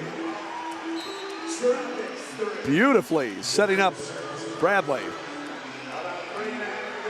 Time of the goal at 11:17. You know, this game needs a little bit of a spark for the Wave. Hopefully that's enough to, you know, kick the guys into gear here. A goal like that after, yeah, that could be a blue. And it is. Indeed it is. You called it, Tenzin. Kyle Trimble. He's in on goal. Yep. Now we'll see if for some reason they say last man back, but Drew Ruggles going to get called for holding. So, you know, in indoor, you know, it's a game of these moments, and that goal sparked the Wave for whatever reason. And hey, sure enough, Max Ferdinand gets in on a breakaway, and now it is indeed a penalty. Is it a penalty? Oh. Yeah, Drew Ruggles going to the box. Yeah, he's calling it for a second I thought he was going to call a PK because he was on goal, but maybe not. Third penalty of the contest, second against Florida. First time that the Tropics will be a man down, and it comes at 11:38 of the third period as former Wave star Drew Ruggles called for holding. So Milwaukee goes on the power play first time tonight. Look for Ian Bennett here with his two-step right-footed shot. There it is. Ooh, just up above the crossbar. Max tried to send it across. Ian's got that corner board shot down to a science. seen him practice it over and over in training. It's almost like he's setting up in his office over there. Foul called against the Wave, so big penalty kill right here for the Florida Tropics in a tie game late in the third period. Mijatovic to the near side and eventually called for a foul. He'll pop up. Tavernisi comes back on. Milwaukee brings it up. No rush here. You got a lot of time. You got a minute. Pick and choose your moments. LSO. Ian tried to slide it across. And a great defensive effort. Steven Giroux just barely getting a cleat on that one. Good look there from Ian. Vega and Leite out high with LSO, Ian and Max down low in Milwaukee's power play configuration. Ian stepping in, shot, kick, save, and a beauty that time by Silva. Good quick release by Ian, but a nice kick save by Silva. Got to move the defense here on these power plays. Vega, who has a goal so far tonight, puts it off far side. Leite with a shot, and Giroux with a nice block there. Giroux very active on the penalty kill here for the Tropics. Ian will play it back out. LSO, 5 seconds man advantage. LSO put it on the left foot, shot blocked. And the Tropics with an excellent penalty kill. LSO still coming. Got to know where Ruggles is here on these counters. Popped up into the stands, and Milwaukee's going to get the free kick top of the arc.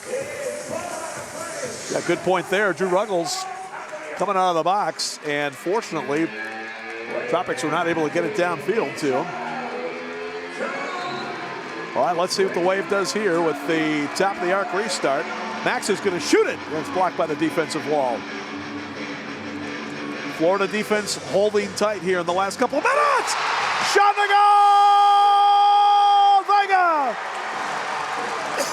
Great vision there from Marcio, finding the split pass into Vega, and Vega is sharp tonight on his shots.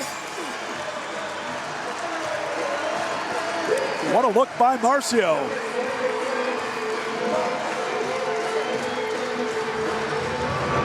You know, one of the nice things about having Marcio in the back is he does have that ability at any given time to find those penetrating passes. And Vega, you just got to be ready for it. And there he was. Great finish, low into the corner. First time tonight the Wave has had back-to-back goals. Vega with his second of the night, and it comes at 13:53 of the third period. So right after the Tropics grabbed the lead on the goal by Reggett at 9:57, Wave has come back with a pair of their own. Vega with his second of the night, second of the year. Marcio Leite with a brilliant assist there. Marcio's second assist and second helper of the season. Final 45 seconds. Wave with another chance. The drive by Grable just wide. Oh, Stewart with a good strike there, but unfortunately for him, just a bit wide. Boys look like they're in gear now.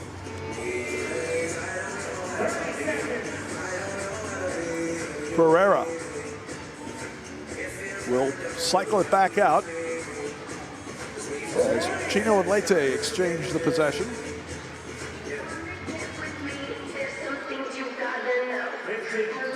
Chino trying to get around Manfoot on the boards. Couldn't do it. Manfoot gets called for the foul. Antonio cannot believe it.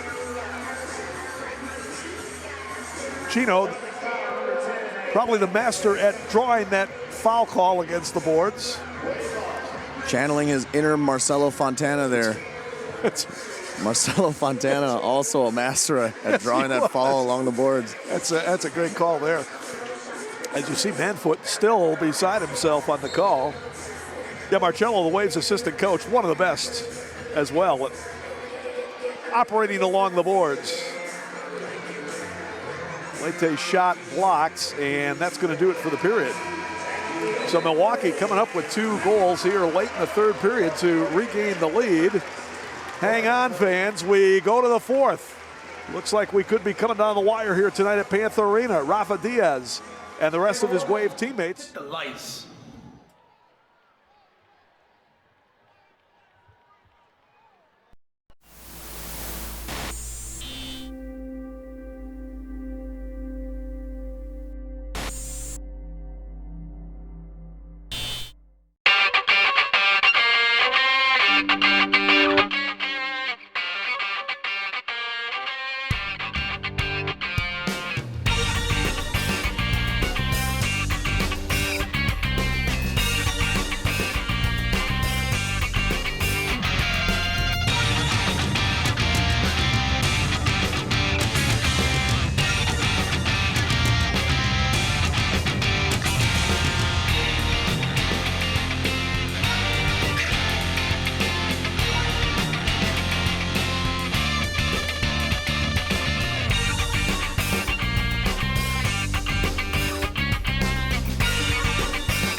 Who's getting my ring? How about a nice round of applause for all of our dancers out here, ladies and gentlemen?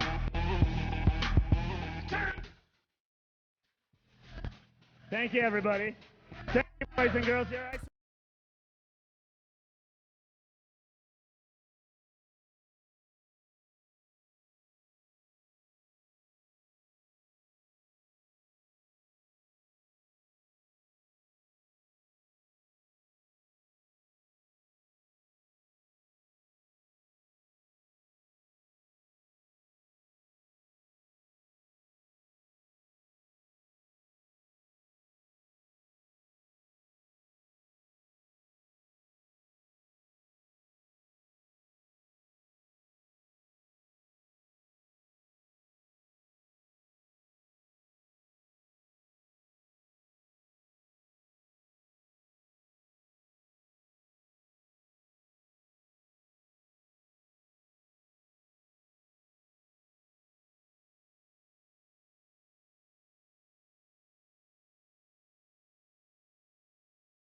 All right, underway with the fourth period here. 4-3, the Wave leading the Tropics in Milwaukee. Sam went along with former Wave captain Tenzin Rampa, making his season debut in the booth here tonight. And had a pretty good game, Tenzin, here to take a look at. Before we forget, I want to say hi once again to our good friend Tommy Markovic and the gang watching the game with him tonight on MASL.TV. Thomas Love Strong. Love you, buddy. So they, like everybody here at the arena, have seen a great game. Chumali with a nice little back heel to get out of the zone. And Max with some good work to take it away again. Up for Ian Bennett. Ian turns. Trying to go 2-on-3 against Chumali. Good defensive play. Might have been Teixeira, stuck a leg in there to poke it away from Ian as he was going to start to turn. Wave now trying to increase the forechecking, if you will, keeping the pressure on. And a pass from Alvis, looking up along the boards. Too far for Daru. Milwaukee trying to break the zone. Reagan had it, but they work it back to Rafa Diaz. A rather frenetic opening minute and a half here in the fourth quarter. Both teams coming out wanting to, impose their will here and set the pace early. Reagan has got it, as they will eventually work it back to midfield. Teixeira now plays it over for Drew Ruggles. Ruggles and Ricardinho in their homecoming of sorts here to Panther Arena. Both going to the Tropics after spending the last 3 years with the Wave. Shot by Claire is high on the rebound after Diaz made a great stop on Pereira's to preserve the 1-goal lead for Milwaukee. Look for Matt Clare to get going here. He's got 2 game-winning goals already and a lot of experience. And, he's another guy in this roster that, has played on multiple teams and is definitely a goal threat. Reggett trying to turn, sunning off the end board. Good knockdown by Marcio. Now here comes LSO.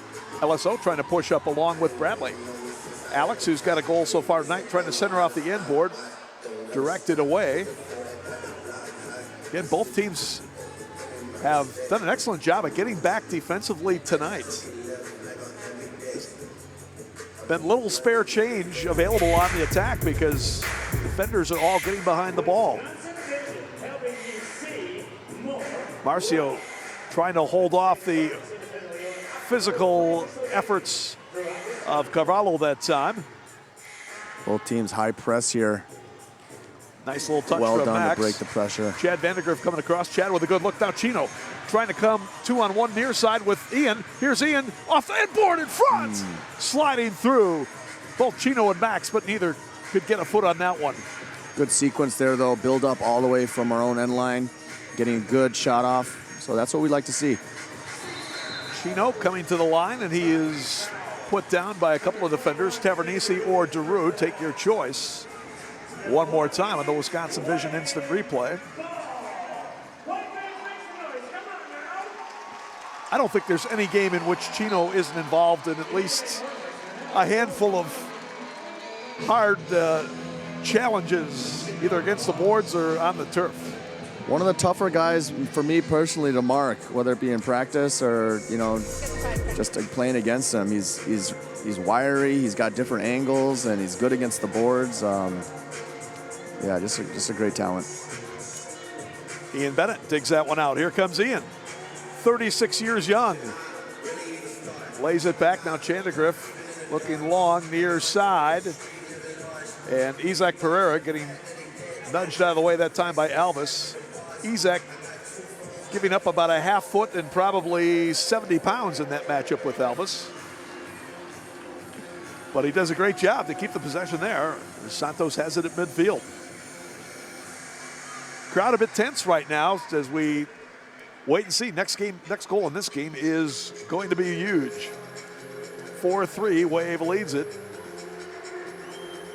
Approaching the 10:30 mark here in the ball game.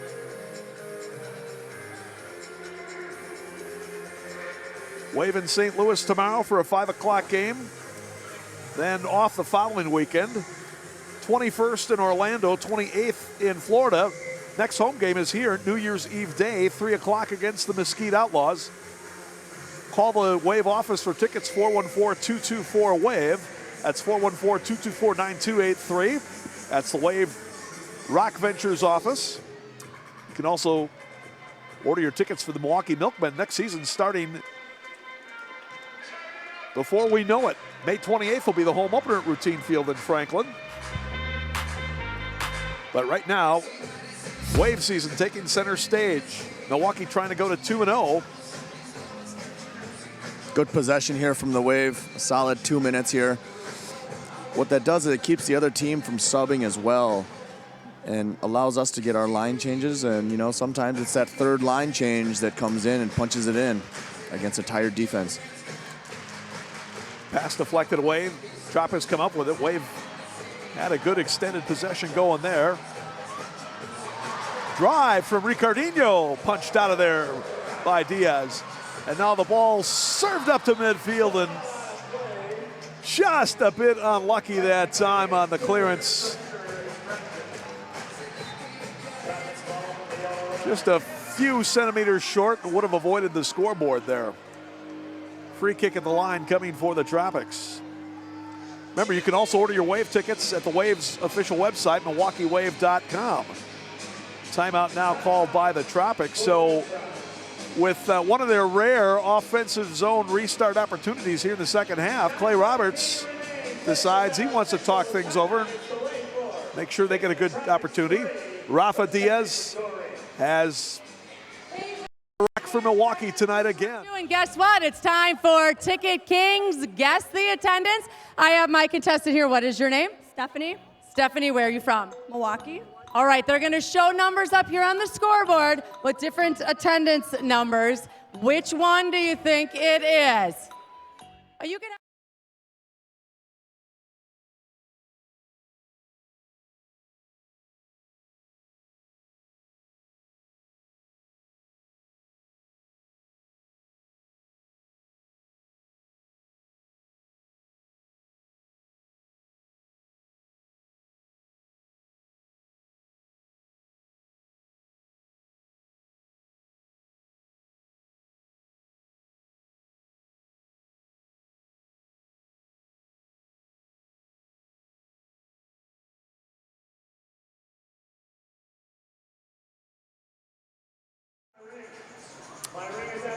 So, Tropics come out with the restart chance, looking for the tying goal. 9:13 left to go here in the fourth period.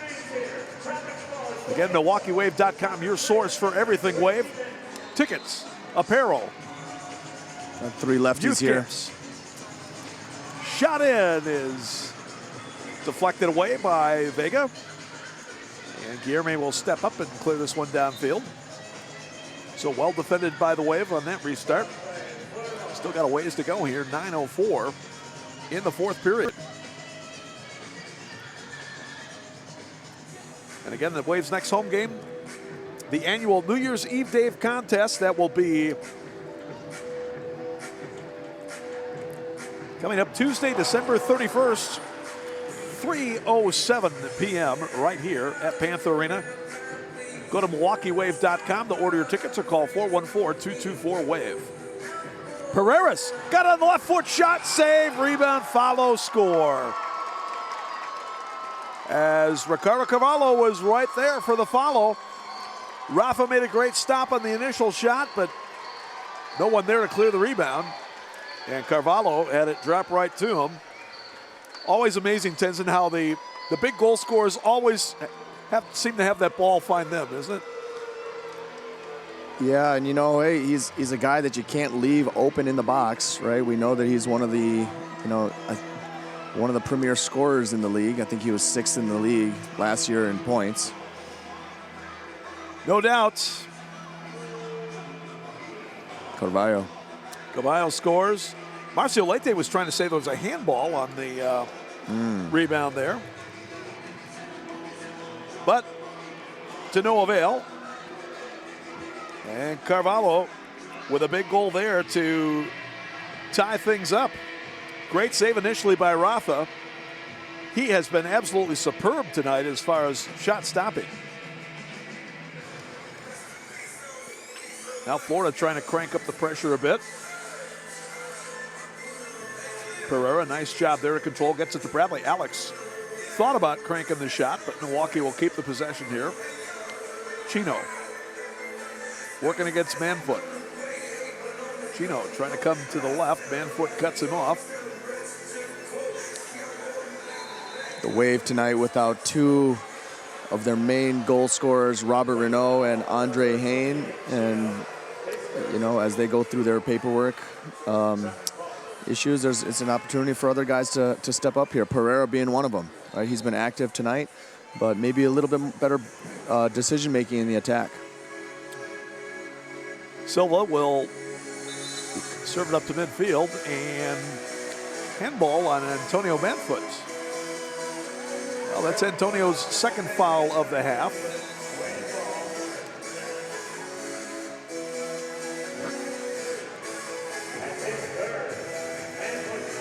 Just about midway through the fourth quarter. And the Wave and Tropics tied at 4.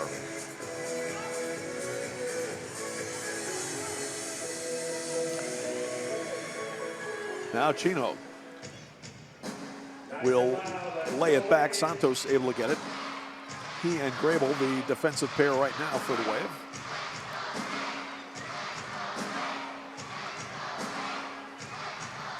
Crowd of 4,500 here tonight. They've seen a great game.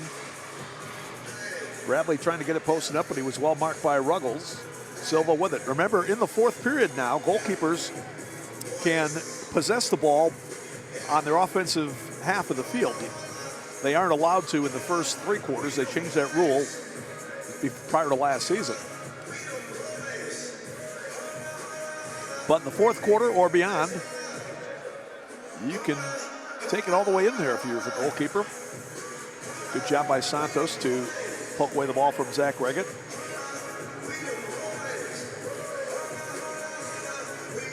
Tropics at 2-0 coming in today. The Wave 1-0. Ruggles finds Reggett at the doorstep, and unfortunately for him, it popped up over the goal. Great look there by Ruggles. Check it out one more time. Yeah, unfortunate there not to finish there at the back post. Just got under the ball there a little bit, leaning back. I'm sure he thought he had one there, and the Wave dodges a bullet. Rafa heaves it downfield.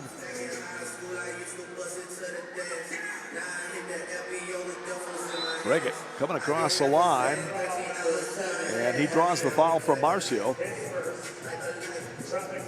Marcio looked like a basketball defender trying to take a charge that time, but he didn't get the call.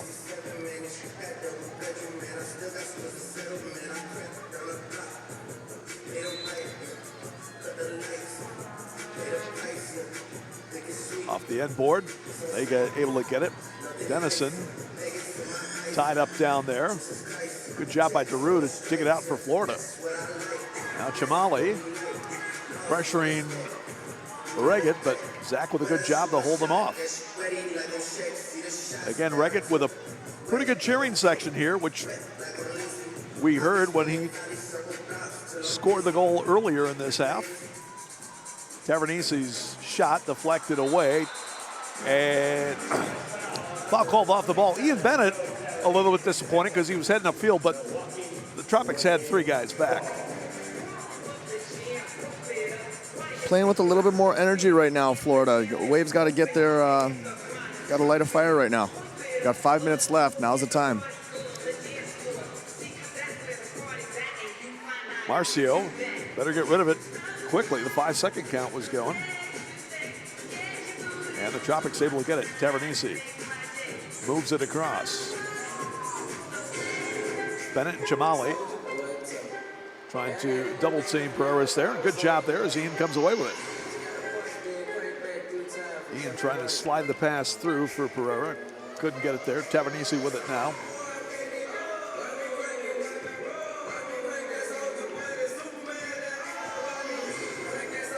Here's Dos Santos.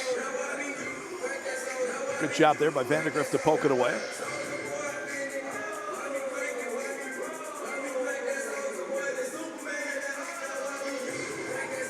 Tropics 6-18 a year ago, just 24-42 in their first 3 seasons.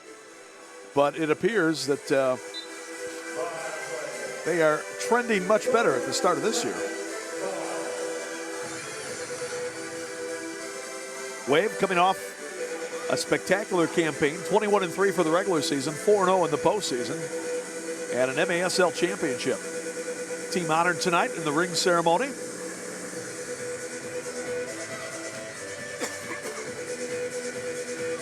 And always a great night whenever you can drop a banner, hand out some rings. Absolutely. So Milwaukee trying to see if they can keep the good mojo going here tonight.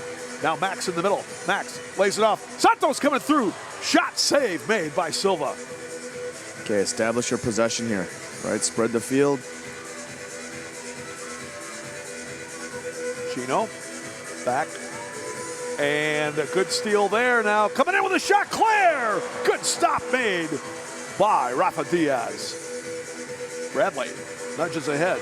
Dennison trying to get it. Ruggles will cut him off. And roll to Silva. See the save made by Diaz. Stop Matt Claire. Claire's had a couple of chances here in the second half.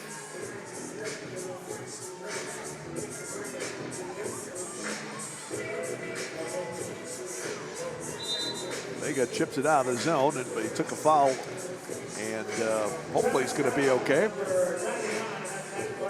Matt Claire called for the foul as he helps up Guillermo Vega there. Well, we said, Tenson, this one might be going down to the wire. It has all indications of being so right now.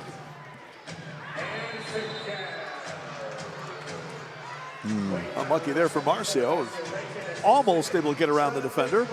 Yeah, that was unlucky. I've been impressed with Florida's press here. You know, they're not pressing in ones and twos. They're all five guys in organized pressure. Yeah, and again, they seem to be a team that's a lot more cohesive than you would expect of a team that turned over as much as they did coming in this year. But that's a good way to put it. They do have a lot of guys who know how to play the game, that's for sure. Great save there by Rafa. And Milwaukee brings it up. Max and Ian on a 2-on-3, and now back come the Tropics. Carvalho dishes it off, looking to get the reload, and it comes all the way near side. Dos Santos curls one just wide. Organize your defense.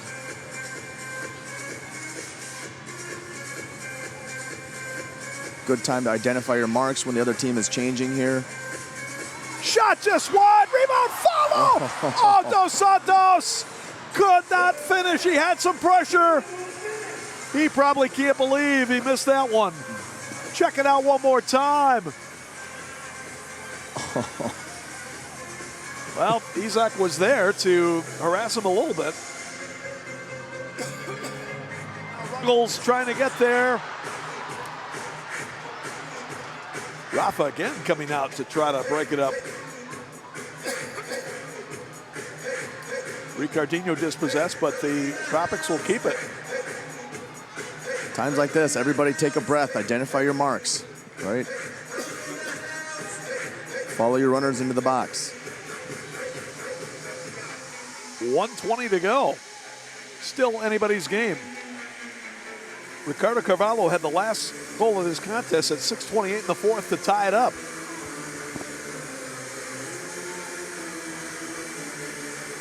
Reggett in the corner. Vandegrift along with Pereira trying to defend. Out comes back. Claire with a shot off the frame. Oh, Claire again coming close. LSO trying to work it upfield with 50 seconds to go. Chips it over the top. Max trying to come with Alex Bradley. Max still coming. Max jams it in off the boards, but Silva there to get it. And a timeout by the Tropics with 36.8 left to go. This game has not been lacking for want of opportunities down the stretch, especially the Florida Tropics. Boy, what a job by Rafa Diaz and the Wave defense to hang on here, Tenza.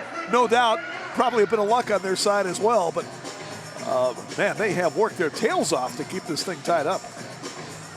Yeah, we're in for a game here. Unlucky not to score there from Dos Santos. I think now, at these, 30 seconds and, every possession matters. Experience is going to be really important here. No silly mistakes, no top of the arcs. That can be the difference here. Look for a set piece to maybe end it. Interesting that Clay Roberts took a timeout after getting the possession there with 36.8 seconds. It would seem like Milwaukee was, we had really been scrambling there defensively, and perhaps if you're Tropics, maybe you want to push the ball up right away and take your chances there, but maybe he's got something drawn up to. Yeah, I like that timeout from the goalie, though, because, it looked like they weren't organized and the Wave were back in their shell. So maybe, you can set up a play here and get your guys on the field that you want on the field for this last 36 seconds here. Okay. Again, quick turnaround for the Wave. They'll be in St. Louis tomorrow.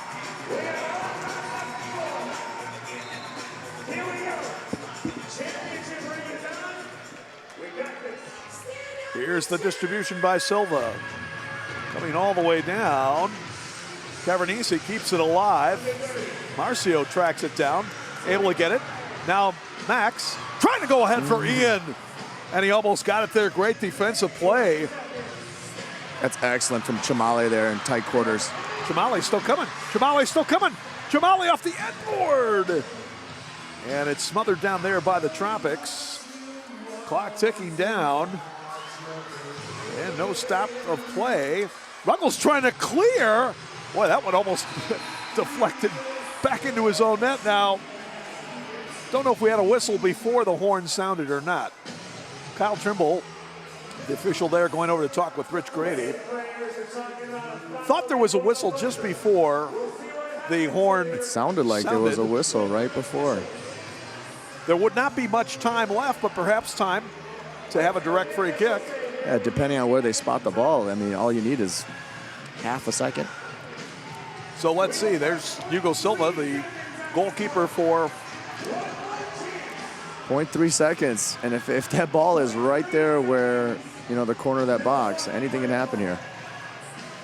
What was amazing about this sequence, as we see on the Wisconsin Vision, that attempted clearance by Drew Ruggles that hits Alves. So what they're saying is that the keeper picked up the ball, couldn't use his hands, but he did. So here we go. 5-man wall in front of the keeper. Marcio will lay it off. And the shot by Max is a bit high. Well, worth a try anyway. Got a good effort, good delivery there from Marcio, good clean pass. Max got under it just a little bit there. Unfortunate. Here we go, overtime. You can argue about the physics of whether you can do that in 0.3 of a second, but that was worth a try anyway. So we will go to overtime in the home opener, the 36th home opener for the Milwaukee Wave. 10-minute overtime, if it's still tied, then we'll go to the shootouts.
home opener for the Milwaukee Wave, and it goes to overtime. So some bonus action for this crowd of 4,500 plus that's been here tonight. Tom went along with Tenzin Rampa bringing you the action. Not a bad game for your broadcasting debut here, Tenzin. Yeah, plenty to talk about. It's been a fun one.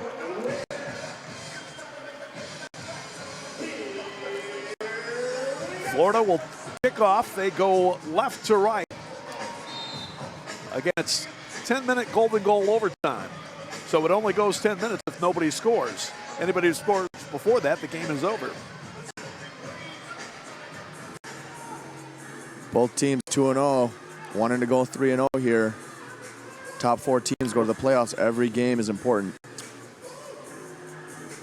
No doubt about that. 24-game regular season. Wave is actually only 1-0 right now, but I like your confidence, though, Tenzin, for sure. Tropics, by the way, will go home to host the Baltimore Blast, the Orlando Seawolves in their next game, December 14th, and then host the Blast on Saturday, the 21st. Carvalho trying to post up, he got it back! Shot just high. He had to lean back just a bit at the end, and that was enough to put it high over the target.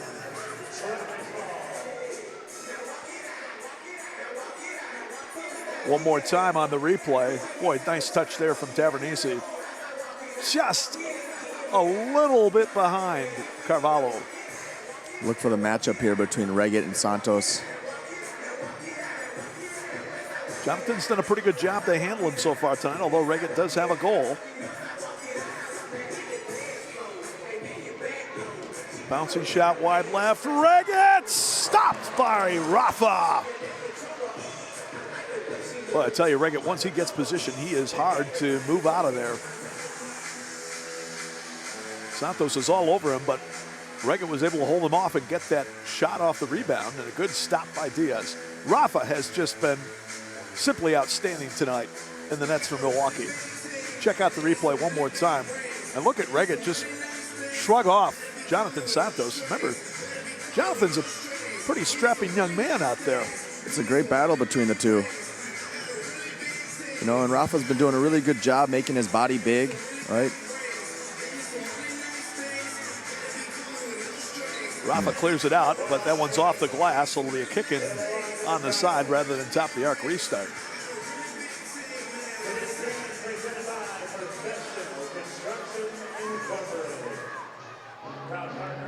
Trying to think if there's a Wave. I think they may have had one possession for about 5 seconds thus far in the first. Got to wrap up in the box here. 2 minutes of the overtime. Ruggles launches wide. Swept away by Stuart Grable as he was falling down, and foul going to be called as Pereira puts down his old buddy, Drew Ruggles.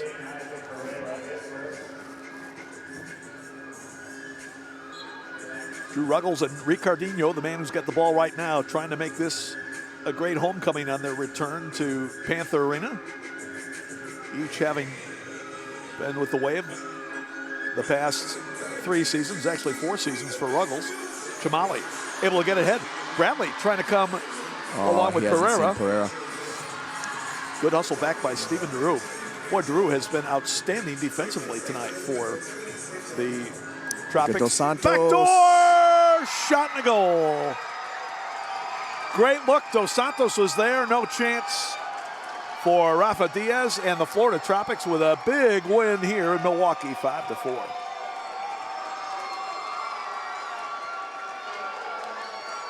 Well, it was a great game, but unfortunately for the Wave Nation, result was not what we were hoping for.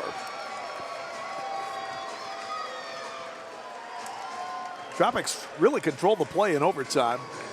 And in fact, Tenzin, you have to say, from the point the Wave had regained the lead late in the third period, Tropics really did control most of the action in the fourth period and definitely in overtime, and they come away with a well-earned 5-4 victory here tonight.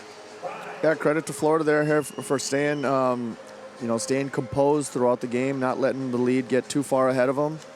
And hey, we'll see these guys again. And now we know we got a matchup here.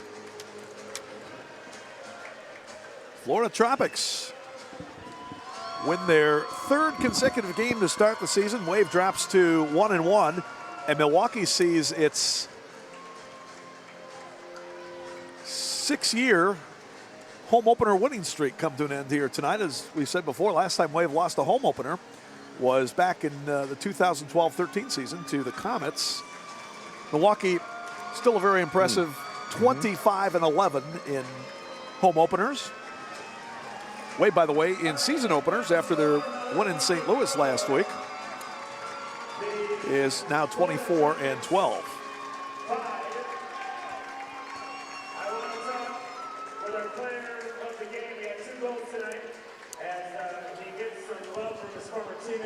Let's send it down to Van McNeil. But I know this stings a lot, right? Sad right now. Home opener, we had a celebration about the rings and all this stuff, and then we came out with a loss.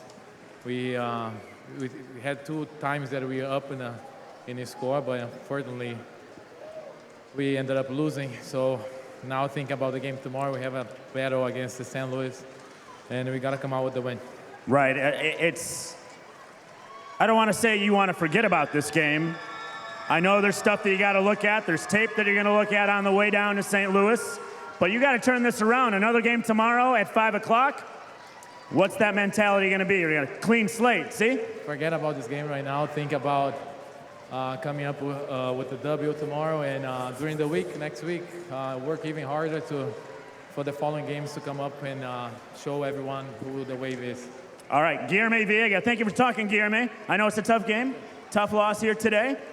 Our hardest working player of the game, brought to you by our friends, our presenting sponsors today at Professional Construction Incorporated. All right, so we're going to do a post-game autograph session. Guilherme was talking about heading to St. Louis next. We're going to throw it back up to Tom and Tenzin. They're going to talk about that. We're going to have some fun down here on the field. Thanks for watching Wave Soccer. All right, thanks, Van. And there's the final once again. Florida wins it 5-4. Tenzin, any final comments on tonight's contest? It was a good game. I think, both teams feeling each other out early, and Florida, I'm impressed with the signings that they made. And, for me, parity is good for the league, so next time we see these guys, it's going to be a better game. Even though today was a good game, I think, both teams now know what each other are about, and I'm looking forward to this battle. It's interesting matchups all over the field, so this has been a fun one. Definitely setting the tone for a good rivalry this season. Milwaukee losing their first home game of the year. That equals the number of losses at home in each of the last 2 seasons. 10-1 in 2017-18, 11-1 in 2018-19. So as long as we win the rest at home this year, that's we'll right. Be right on pace. That's the way to think. As you look at the highlights here, you did see that next home game coming up on Tuesday, December 31st, the annual New Year's Eve Day game, when the Wave will host the Mesquite Outlaws. That'll be another tough challenge for Milwaukee. Mesquite looks like a very organized club here in their maiden season in the MASL, and so Tenzin will certainly look forward to that one for our next broadcast. Thanks once again for being up here today. Again, we look forward to having you with us the rest of the season. Absolutely. Thank you, Tom. It's been a lot of fun. So, for Tenzin Rampa, our producer Ian Thompson, and the rest of the production team here at Panther Arena, Tom Wynn wishing you a good one. Once again, our final score tonight, the Florida Tropics 5, the Milwaukee Wave 4. Don't forget, you can order your tickets at MilwaukeeWave.com or call the Wave Rock Ventures office, 414-224-WAVE. We'll see you next time here on Wave Soccer and MASL.TV.